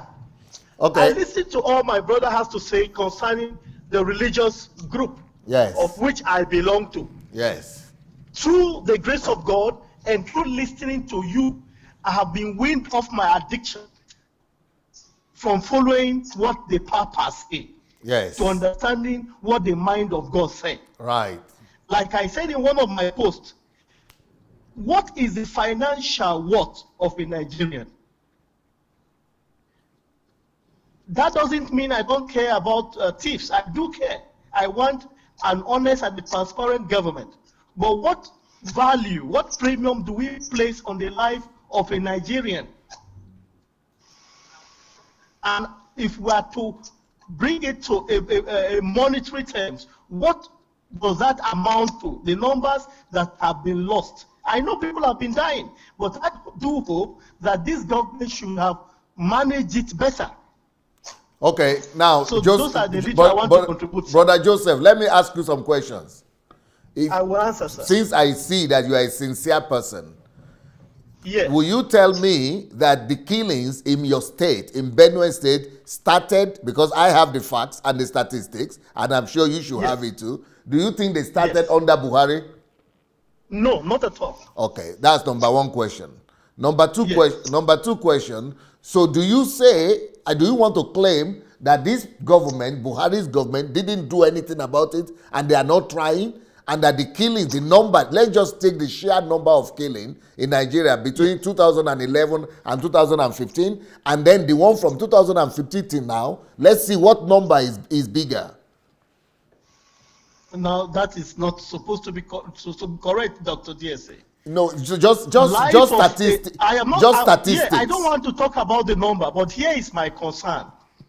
If the whole of Nigeria wanted a change and sacked a sitting government that has never happened in Nigeria and will not happen in some of these West African or African countries, because they believe in your integrity, they believe you will do things differently, and the killing does not stop.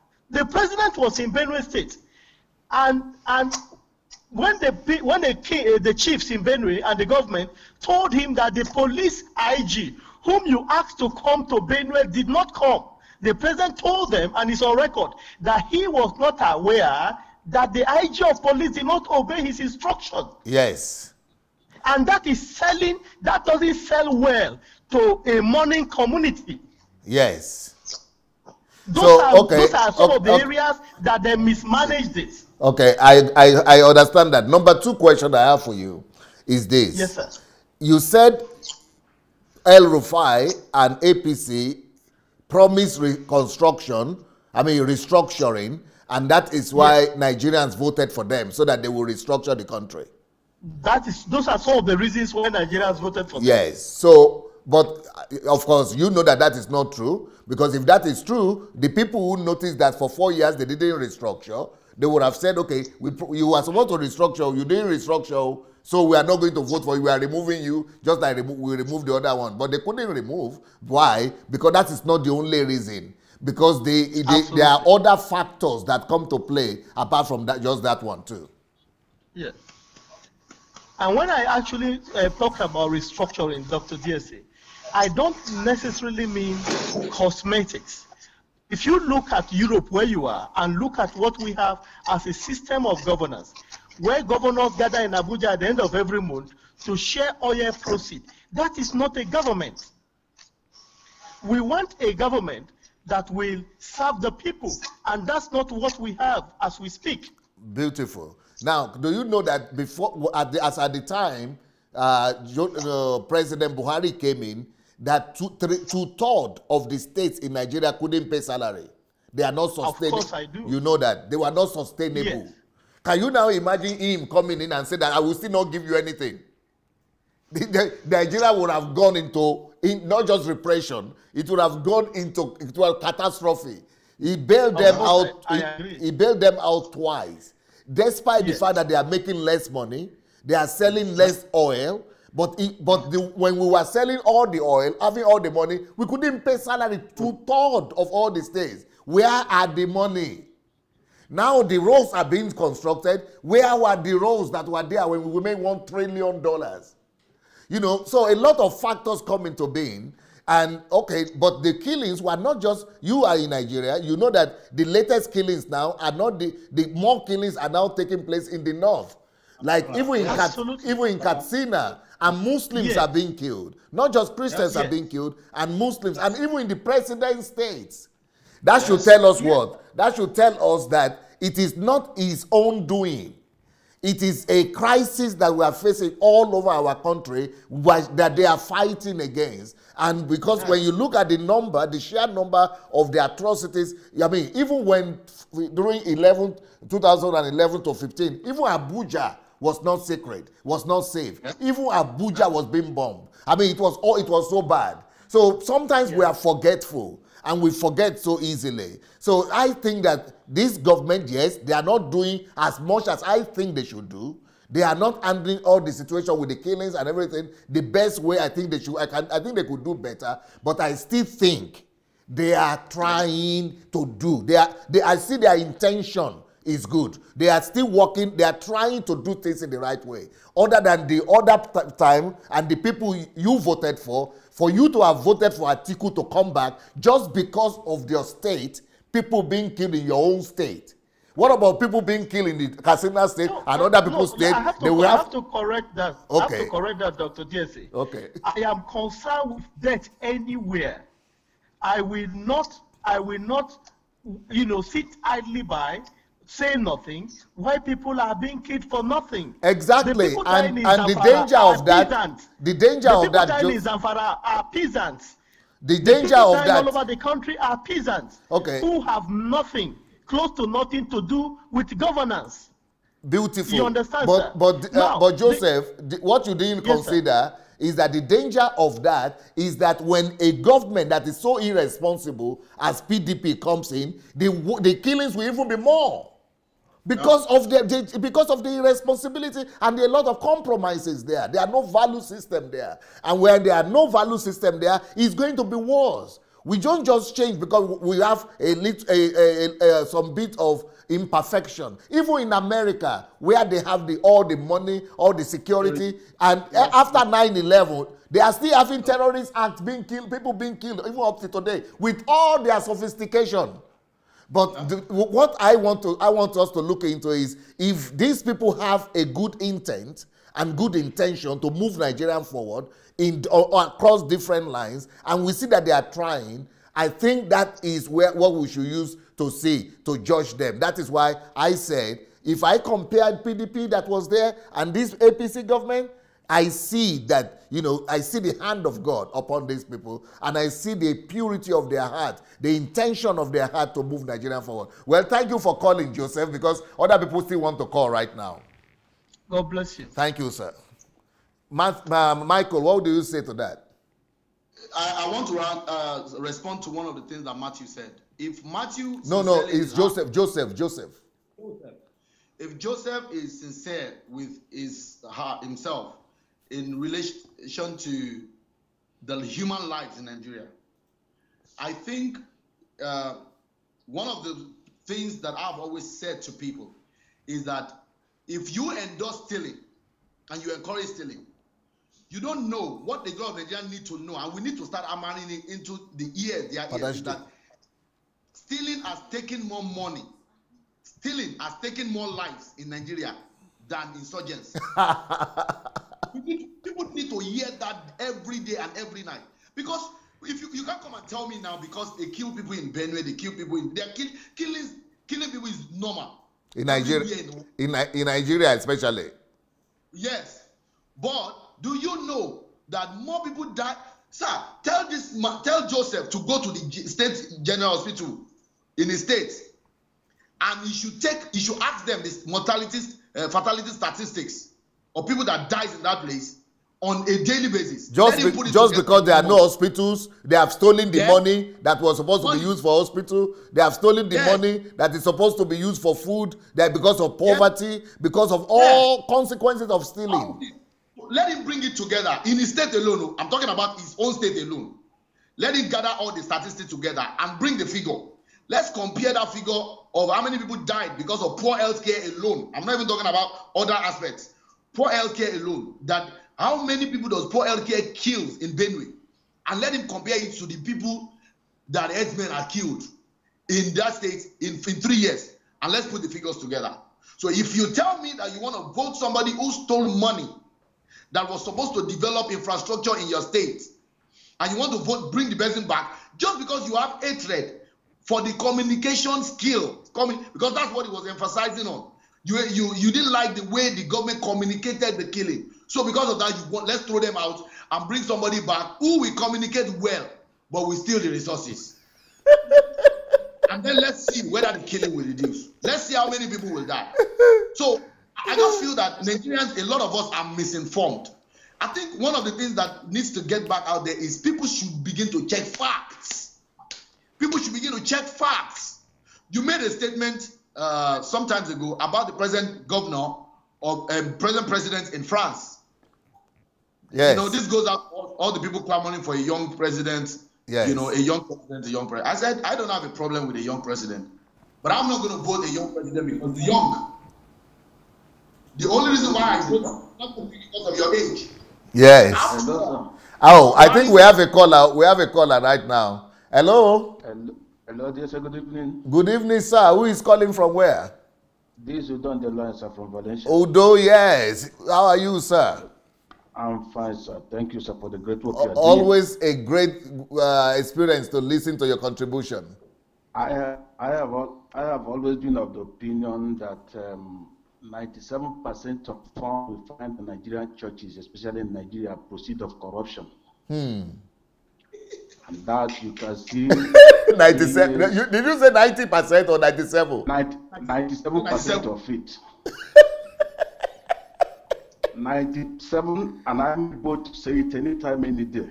97% of funds you see in Nigerian churches in Nigeria are proceed of corruption. Wow. And these are the GOs, the pastor, they are the beneficiaries. So you can see how they express their bitterness over this last election. They just display it. Now, yes, I'll give you an example. This PDP remitted about 500 million in 16 years into federal government coffers, and this one remitted 6 billion or 5 billion in less than 3 years Do you think that those people that benefit from that money, they are not tithe payers, they don't go to church? Don't you think that their business has been collapsed? And they are paying tithe as well. They pay tithe, they give them first food offering and all that. And those businesses have stopped now, so they will not be happy, and the pastor are not happy too. Those tax racketers in Abuja has been stopped through tax identification number. Their businesses have collapsed, and they are not happy with this administration, and they are tithe payers as well. Those people that look at treasury here, go to Europe, go to Asia, go to Western world, import furnitures, their luxurious product, and they get to the airport, they run to the villa gateway. Then it makes our custom not generate what it's supposed to generate. This is a custom that generates close to $1 trillion in a year. Yes. Those that benefit from all these things now, they are angry with their regime, and they display it. Because the thing was not flowing the way it used to be in their churches. And the pastors had to gang up to express that feeling. These are facts. These are things that do happen. So charting a new course that is paying them is the only reason why you see them coming out to say all sorts of trash against this man. I'll tell you another thing. Okay. When a man mounted the pulpit asking people to donate $1 billion, yeah, hiding the identity of those that would donate that money. Do you think Dangote will dash at somebody $1 billion like that? No, he works for his money now. Do you think Ndudi will dash out such money to somebody? Do you think Mike Adenoga will dash out $1 billion to somebody? No, he works for his money now. It is only those in authority, those that administer a fund that will dash that money because they stole it from our coffers. And anything you do to block those loopholes through those illicit funds will affect those that gain from it, which happen to be at the Jews. That is just the anger they just display. The one good thing, God has put them to shame. God shamed them because of the interest of our nation. No, but Udo, what will you say about the fact that now that they said God didn't choose this man, he will lose. They have a thief. They will rather expose a thief. Why is it that the same members are still going back and clapping the next Sunday? No. You see, I called into my oral program the other day. I say, what happened in Nigerian churches? They are not ordinary. These people, they are afraid. They've gone to the extent that they can put anything in that coven so that once you come in there, you suspend your brain. Yes, it's like people have exchanged their brain, no? Yes, people don't work with their brain. I'm telling you, they can do anything. Because ordinarily, this person said God spoke. God said God has spoken. And it didn't come to pass. And tomorrow he call you and change the story. And you still go and sit down there. You still go and sit down there. Because he has concluded that you don't reason. You only take whatever is sold to you. He has suspended your brain like a hacker. Most of these Nigerians, they are just living on our people's brain like hackers. They hack into your system, they are living there. So they dictate for your move. They know what the direction they want you to go, and they'll tell you. That's what they have done to our people. Our people don't reason again. Wow. I saw the energy. Joshua Igila's display a Sunday before the election was so bitter, telling people what to do. I watched him yesterday, telling them that he's no longer with his wife. He did talk to us as if something happened. He's no longer with his wife. Yes, the video. The video he visited the native doctor. The native doctor. Yes, where the person said that the person that analyzed that audio said he hoped that the wife of Joshua Igila will not hear this. Okay. And now they have separated them. Now you don't separate? Yes. He told his members yesterday. He was on the pulpit. He told them exactly how the wife cheated and he himself just cheated once, and the wife could not tolerate him, all this and all that. Hello, sir. So they just downplayed the election as if it never happened. No, I said the kind of zeal he was talking about the election, telling members, shouting, the way he was talking about what happened in his family, just because he know that those people will not ask questions, he don't want them to ask. Make you send me that link, code. Send me this link, the one you are talking about. He's on social media now. He's on social media. I've not seen. I didn't see it. Okay, I'll send it to you. So these people that benefit from this now, they are very, very angry. But one good thing, the journey to a better this thing has just started. Because their fortune will continue to dwindle because those free money will not be coming. Our money has to work for us. Yes. Our money has to work for us. Like OSIBAJO, my brother there, just rightly said, money meant to fund our health institutions, health sector, has gone into individuals' pocket over the years. Yes. And people are dying. Just ordinary malaria, people are dying. People don't have access to potable water in Nigeria. No medical facilities. It's not that we will not be having budget over this thing a year out. Money has been made available, but it entered in individuals' pocket. Yeah. Thank you so much, Uday, because other people still want to call today. Thank you so much. Blessings. So, Mike, that's it from Uday. He was saying something, but I didn't get it. Yeah, he was just saying that they are benefiting. These pastors are benefiting because they are benefiting from the corruption. That's why they are against. That is why they are against. That is why they are against Buhari, because the pastors are benefiting from corruption. So you were asking for a link. You were asking for a link. Yes, I was asking for the link about, because he said that Iginla had spoken very fervently about this election to gear people to go and that this next Sunday after the election, he just forgot about it, just as if that one never happened, even though he was using a lot of energy to, agitate the people. But now he started another topic and started talking about the fact that he has left his wife. So and he was so cool, so that people will sympathize with him, that he only cheated one time, and that, but the wife cheated also, and the wife left, or he left or something. So I said you should send the video to me, because it's the same thing, the same trick Suleiman used. He started talking about the fact that election is a game of some, as if he has already accepted this one, go and agree. As if, they just change the topic, and people just don't think that, but you just said it will never happen. These killers will never become president. They will never stay. We will remove them. But what about what you promised, what you said God said? God told me to say this morning, I have spoken. I have spoken. Yes. I have spoken. Yes. And now you have forgotten about, you have spoken, you have changed everything, and people are not thinking. With confidence, the bishop has spoken. Yes, and they talk with confidence. They come back again and talk with confidence. That is why, sir. That's why I was telling you earlier that in as much as these so-called pastors, they are their own evil in its own. You see the followers. Their followers are even more than the leaders. Because how come in that old congregation there is not one person that can ask question? Yeah. And say, but bishop or pastor or apostle, you said this so time, and you said God told you.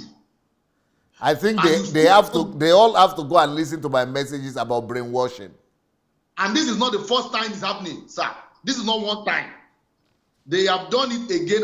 Bishop Apostle Suleiman had prophesied that in 7 days El Rufai will die. But El Rufai refused to die. And nobody in the congregation can say, but bishop or pastor or apostle, we need an explanation. Yeah. You told us that this person was going to die, but the person refused to die. What is happening? So it is that easy believism. We just want to, whatever the bishop says or whatever the apostle says, that is it. So, like you rightly said, it is brainwashing. It is brainwashing. Somebody are taking their brain away. Somebody are taking their brain from them. They cannot think. So most of these people, some of them that are even educated, the so-called educated among them, they are not using their brain to think. They are not using their brain to think. So they've been taught, a lot of Nigerians have been totally brainwashed by these leaders. Sir, I was saying something. Do you imagine, you know when Buhari came into power, till now, the Shiite leader is still arrested. Yeah. Shiites are one of the major Islamic group in the north. Yes. This man came because of his misconduct and jailed him. Right. And the Muslim world did not say there was a Christian agenda because he jailed. It's like jailing Oyedepo. Yes. So imagine if this man now took Oyedepo and put him in jail. Do you know the kind of war that the Nigerian Christian will have decreed? So it means that we do not go after righteousness again. Righteousness is not, we don't care about it. We will rather sell our sentiments. Even when we are seeing the truth, kolo like this, sir, most of these people that attend this church, they know that these persons' hands are not clean. Their source of income is not clean. They are into a lot of unholy alliances with all these robbers and thieves. Even they themselves are robbers and thieves. Bibi Bishop said something that whoever you vote is who you are. Yeah, I think we have a caller already. Hello? Hello. Hey, DSC. Yes, who is calling from where, sir? It's Charles Irie calling from Sweden. Who is calling? Charles Irie. Oh, Charles from Sweden. From Sweden, yes. Yes, nice to hear your voice today. Are you speaking directly? Are you speaking directly into the microphone, into your speaker? Yes, I am. Can you hear me very well? Not very well. I don't know why it's not so good. Just give me one moment so I can switch off my headphone. Okay, yeah, you remove the headphone, please. Hello? Hello. Yeah, is it better now? Yeah, much better, much better. Yeah. So, DSA, I'm going to take this one in broken English today. Yes, make you do it for broken. Yeah, I don't broken English. Yes. This was today the Niger program. Yes. So, make I support what the other caller talk just now. Okay. You see all this when you say all these church members saying brainwash. I brainwash you join, but the thing they say fear. Even if all these pastors carry kuboko, say on Sunday no service, everybody go house. These members go see the beg, say they want stay. You know, because I use myself as an example. I remember when I did like 14 years old or 15. When I did go to church, I believe say my pastor is need to hear direct from God. Wow. If my pastor tell me that and say, make I carry cutlass, go kill somebody, and God send and make him tell me, make me go do one, I go do one. Wow.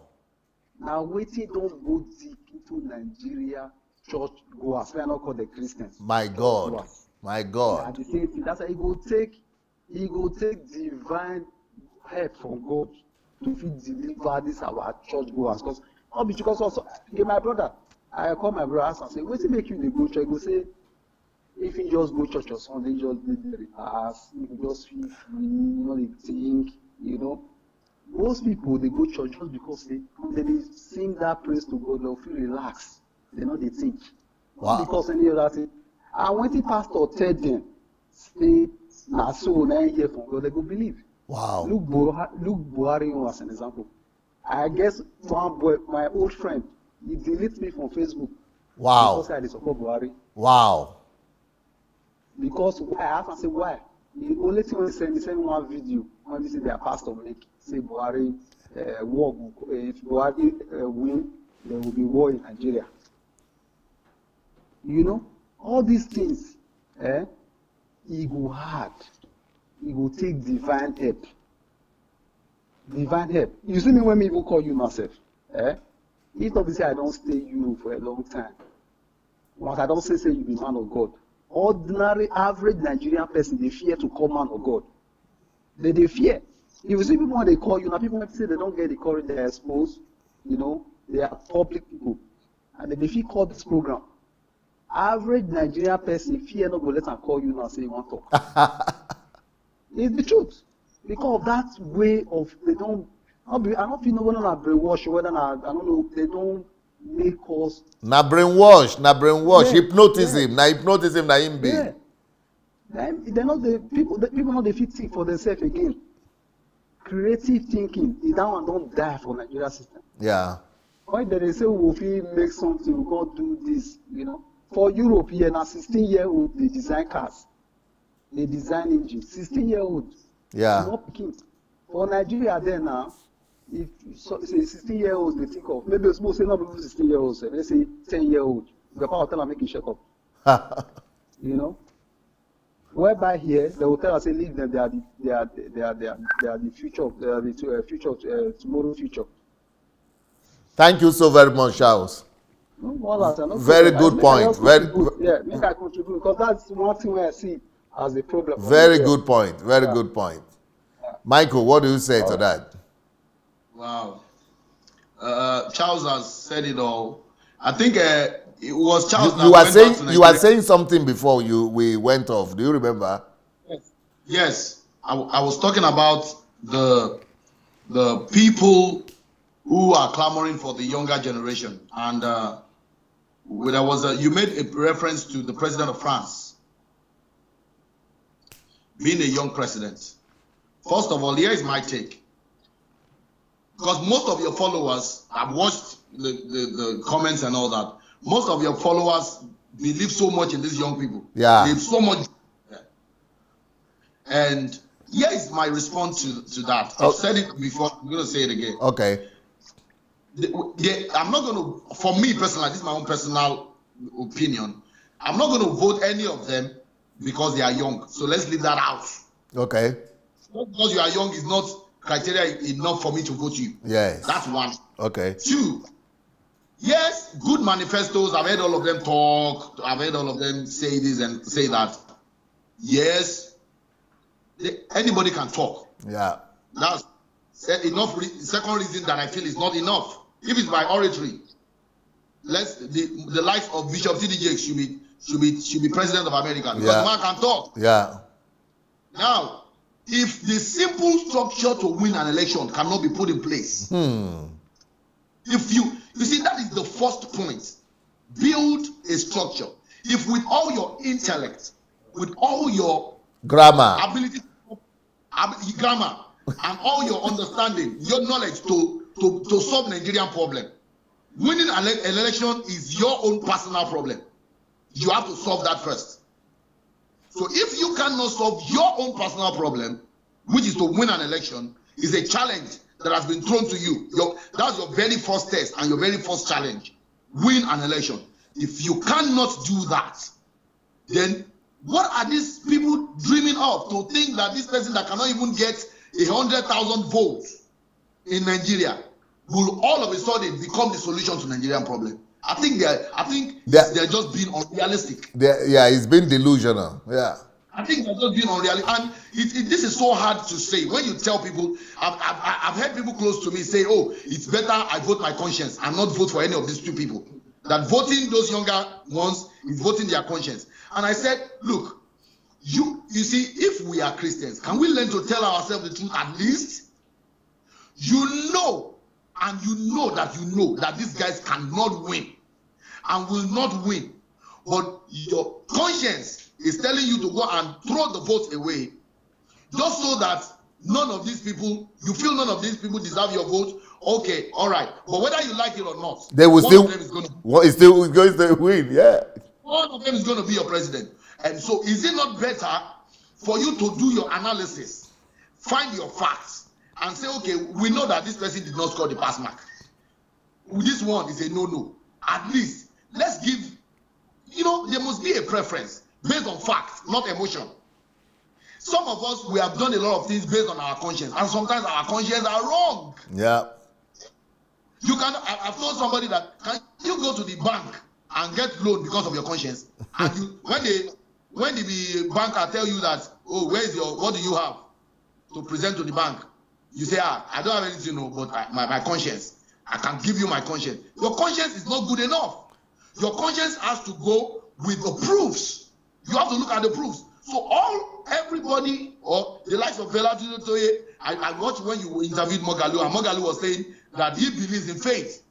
He was challenging you that you will see that, are you not a pastor, that you are not talking like a pastor. I watched the program, the interview, and you said you want him to surprise you. I was telling you that in fact you want to see that miracle happen. You want him to win. But I was there, and look at him. He didn't even get 50,000 votes. He didn't even get 30,000. He didn't even get 30,000 votes. Yes. Do you know why you can boldly make that challenge? Because you have the facts. You have done your research. You have done your homework. You know what it takes to win an election. And you can see that among all these people, you people don't have what it takes. So if you don't have what it takes to win an election, which is your first step into a bigger responsibility, what makes you think we're going to entrust the destiny of Nigeria in your hand?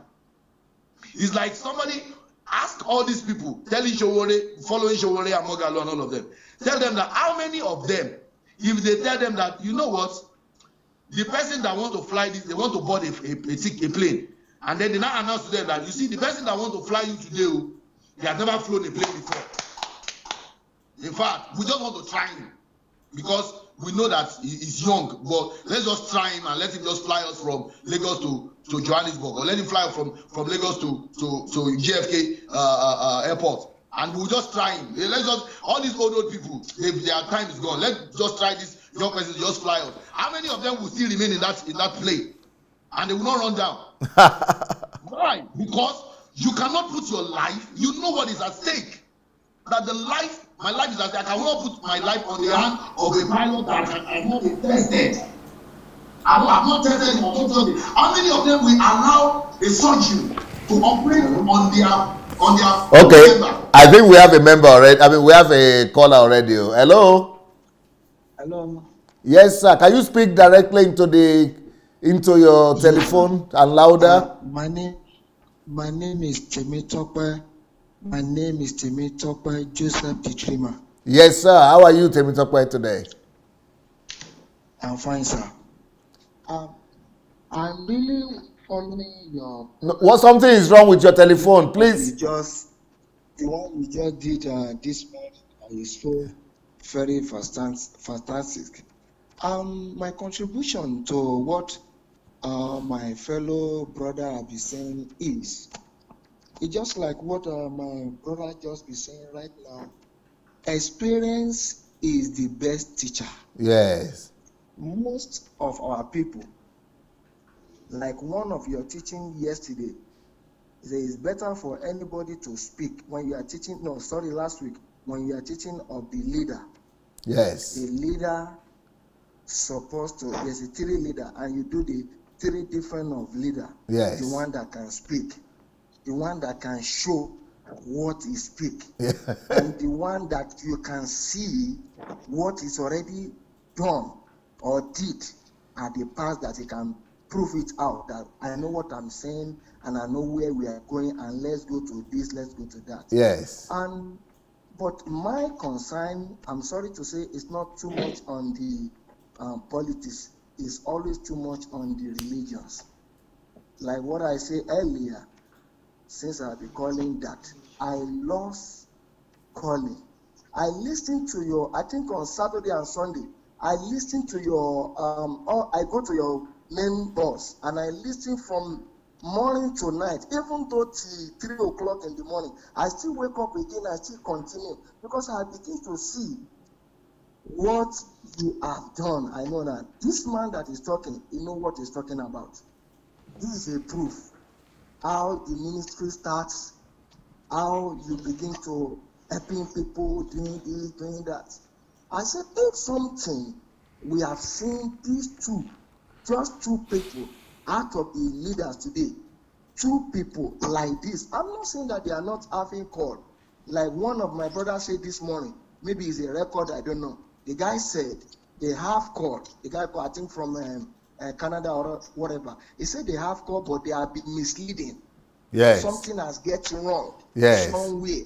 I never say they don't have call, only that they don't know what they are doing. Because I always say to my people, my follower, these people you are talking in Nigeria as a leader, I have a sister, let me put it in that way, that is working one of the bank. And the brother of the people came to the bank and withdraw money. So on our own conversation, and he said something, and I remember her something. When he said that word, I said, look, can't you know that you guys have been deceiving yourself? I'm talking of last year. I'm not yet listening to your message. It's my father in the Lord. I don't deny nobody. But let the truth be truth. I said, if his brother can took all his children to Europe, to this America, for them to be school in university and university in Nigeria, he can allow his own brother to school in university, and he is a pastor in Winner, right? Wow. He said, yes. He said, can't you see that they are deceiving you guys? Can't you see that they are deceiving you now? My own brother have a school in Nigeria, and I'm a pastor in that congregation. And I took my own children to go to school in America. I'm coming to this bank for you to help me send money to them. And he's boasting how they are spending money, how the winter, blah, blah, blah. I said, the problem we have in Nigeria that we hate the truth. That's just it. Yeah, no truth. No truth. No truth. No truth in any way. And this is a man, he will stand in the pulpit that don't send your children to abroad to go and lose them. Wow. Why the better school is here. So the better school now is not being faithful to his own brother. And he himself too, not just his own brother, even he himself sent his own children to school in America. Yeah, his son is the one that is leading in the winter chapel here. And when somebody is staying, he invites me. I'm sorry to say, one of woman called one day, and she said, since I've been in London, I never been in Nigeria church. And I said, yeah, this woman is saying the truth, because I never been there. Since I came to America, even though I lost the court before, which I'm gaining myself back now, I never go to, because everything they are doing, just like the same thing. We went into the American churches here, give us you willingly. Nobody give you treasure. Nobody patronize you to come and pay this, to come and pay that, to dance forward, to pay for this one, to pay for. So my conclusion is, God Almighty, we uphold you. It's not the prayer we can pray for you. You are the one you need to pray for us, because you already know where you are going. Yeah, but keep on praying for me too.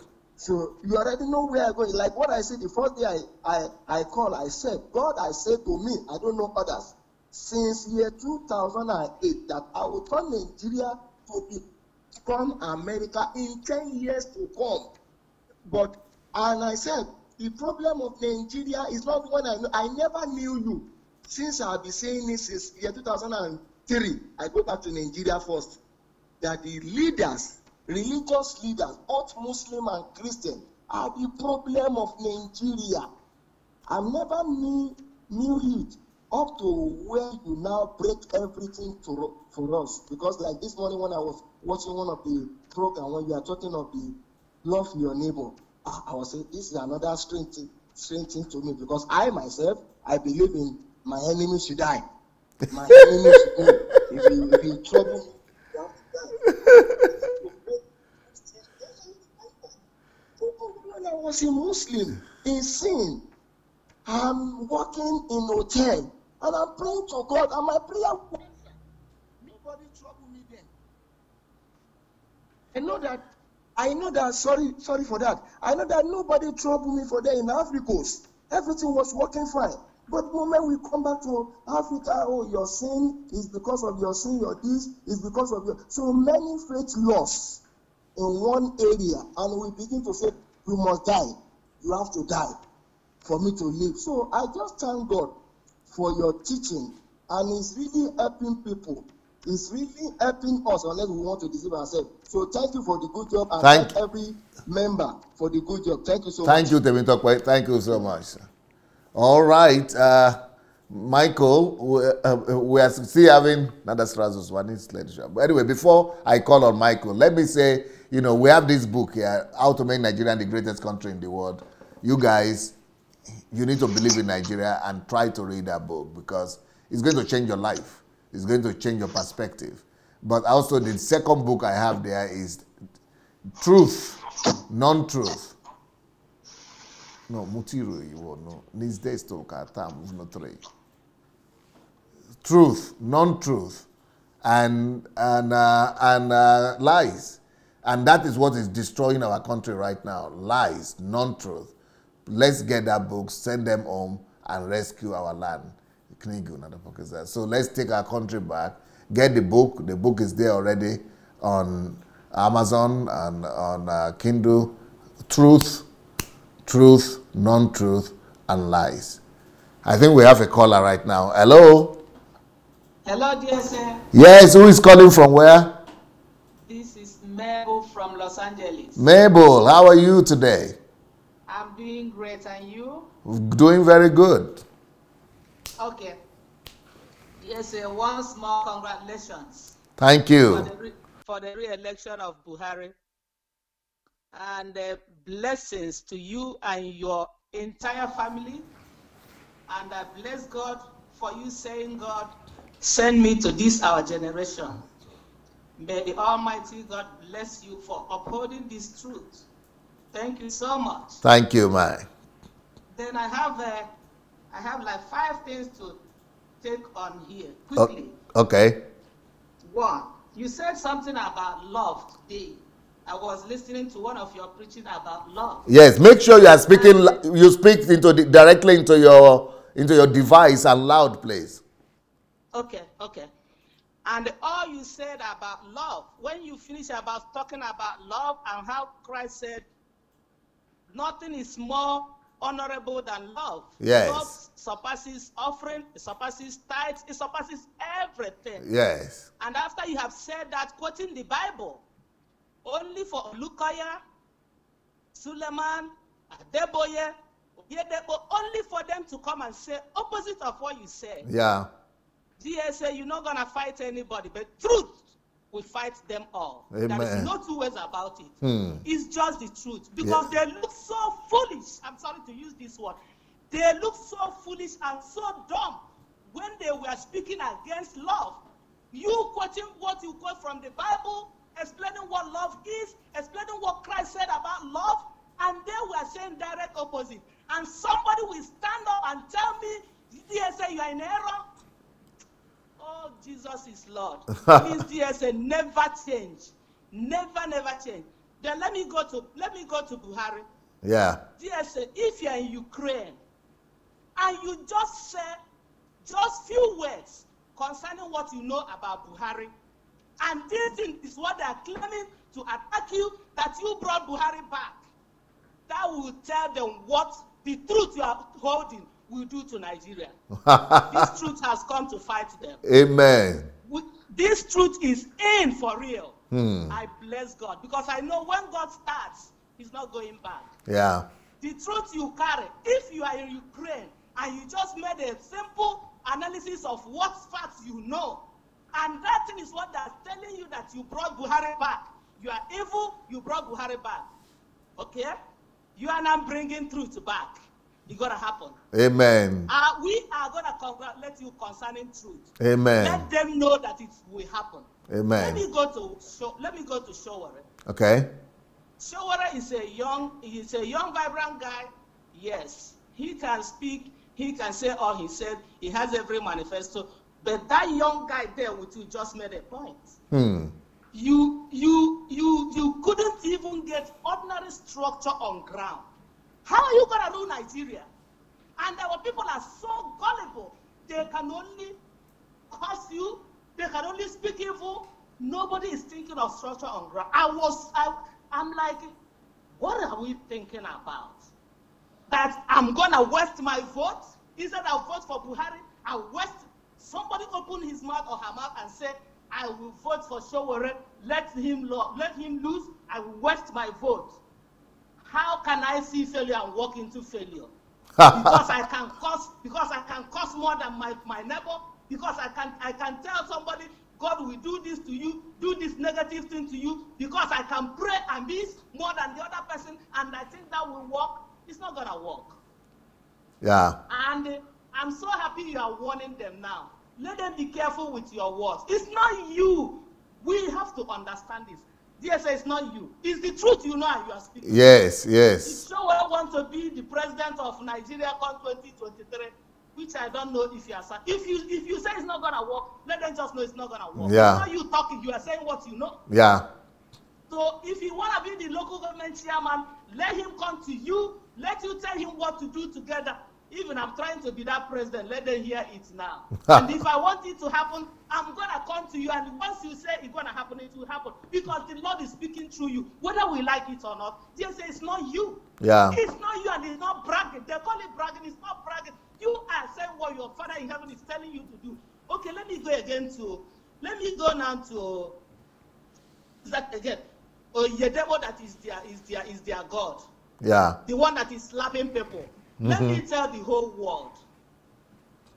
If I say thank God, I might be making a terrible statement.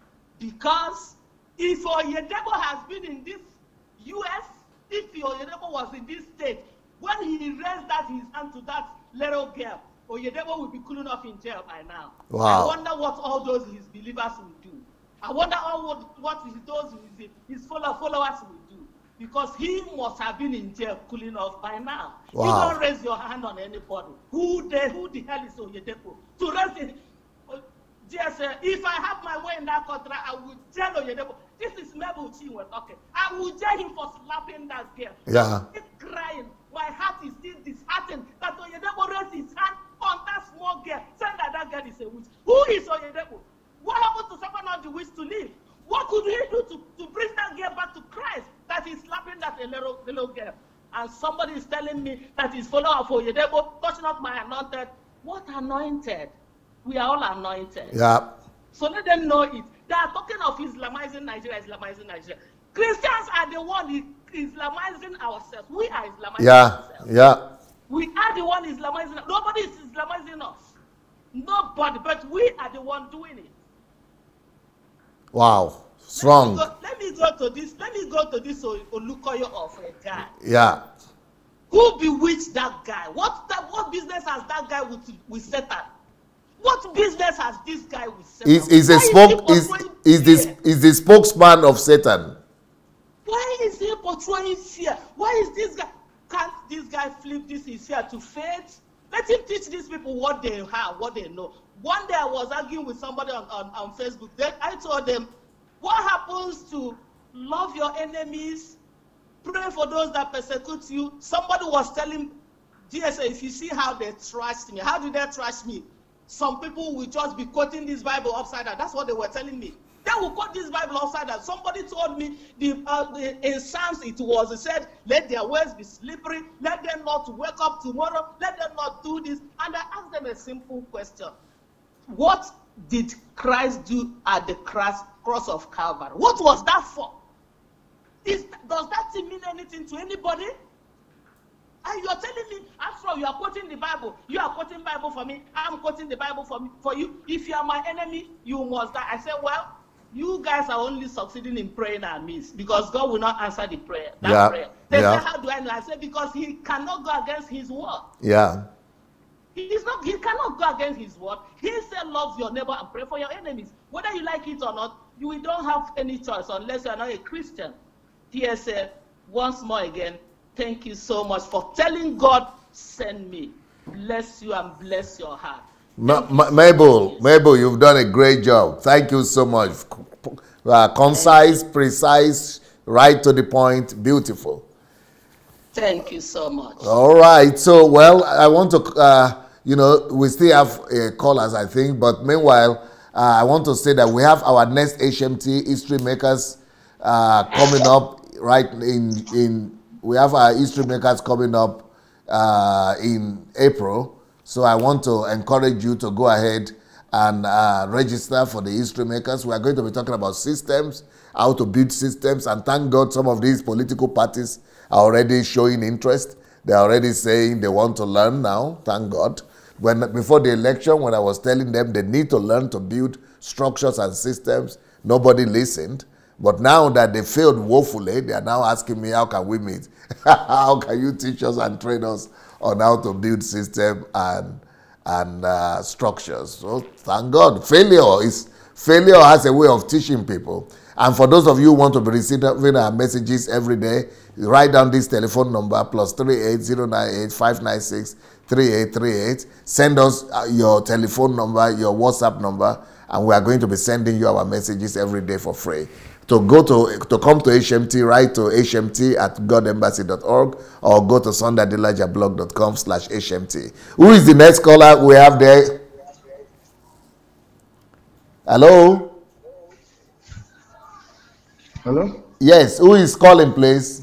Yeah, hi, sorry. Yeah, my name is Anthony, and I'm actually calling from Scotland. All right, Anthony, nice to hear from you today. Yeah. DSA, thank you so much for what you're doing for that country so far. Just like the last speaker said, it's just a shame that Christians are going through what we are going through in that country. Right.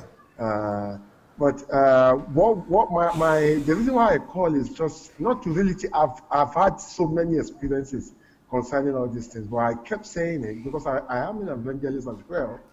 And we say all this in the pulpit and all of that, but believe me, lots of these people that are still attending all these Pentecostal churches that are preaching otherwise. Yes. Honestly, if to say I know why they are still attending it is just an understatement. It's something that is so difficult that I can't just fathom it out. It's unbelievable. It's just mind blowing. Nobody knows. It's like they have been bewitched and been brainwashed. Honestly, but what my advice would be for those of us that know the truth, because Christ is the truth. Yes. And the word stated so clearly that if you know the truth, that it is only the truth that will set you free. I want to believe that most of them do not know this truth. Yeah. So my advice is for us that knows the truth to continue speaking and telling this truth. And I know that by the grace of God, they will listen to it and probably open their heart to the real truth. Beautiful. And that's my contribution for today. Thank you so much, Anthony. Yes, thank you so much, sir. All right, well, the book is Truth, Non-Truth, and Lies. So this book I believe, will set Nigerian free if people will read it. I'm still going to write more books on truth. But I bet you that none of you have seen a book or read a book on truth before. But this one, is so important because what is even more dangerous than lies is non-truth.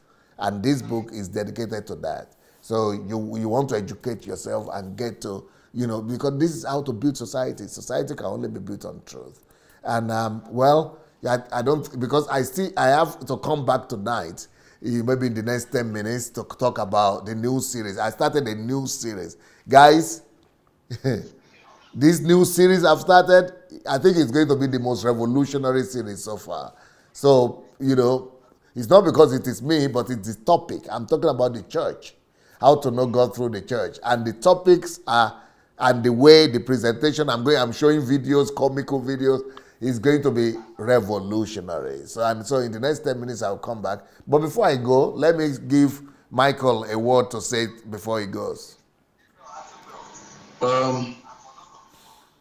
Thank you so much. Just want to appreciate the opportunity to always come and just learn and listen to you and also learn from the things that are being dished out in this place. And I want to tell Nigerians that we are in the right place, because a lot of people have lost hope. A lot of people now are expecting the worst. They're expecting things to get bad, but they need to understand that no, that is not what we should be doing.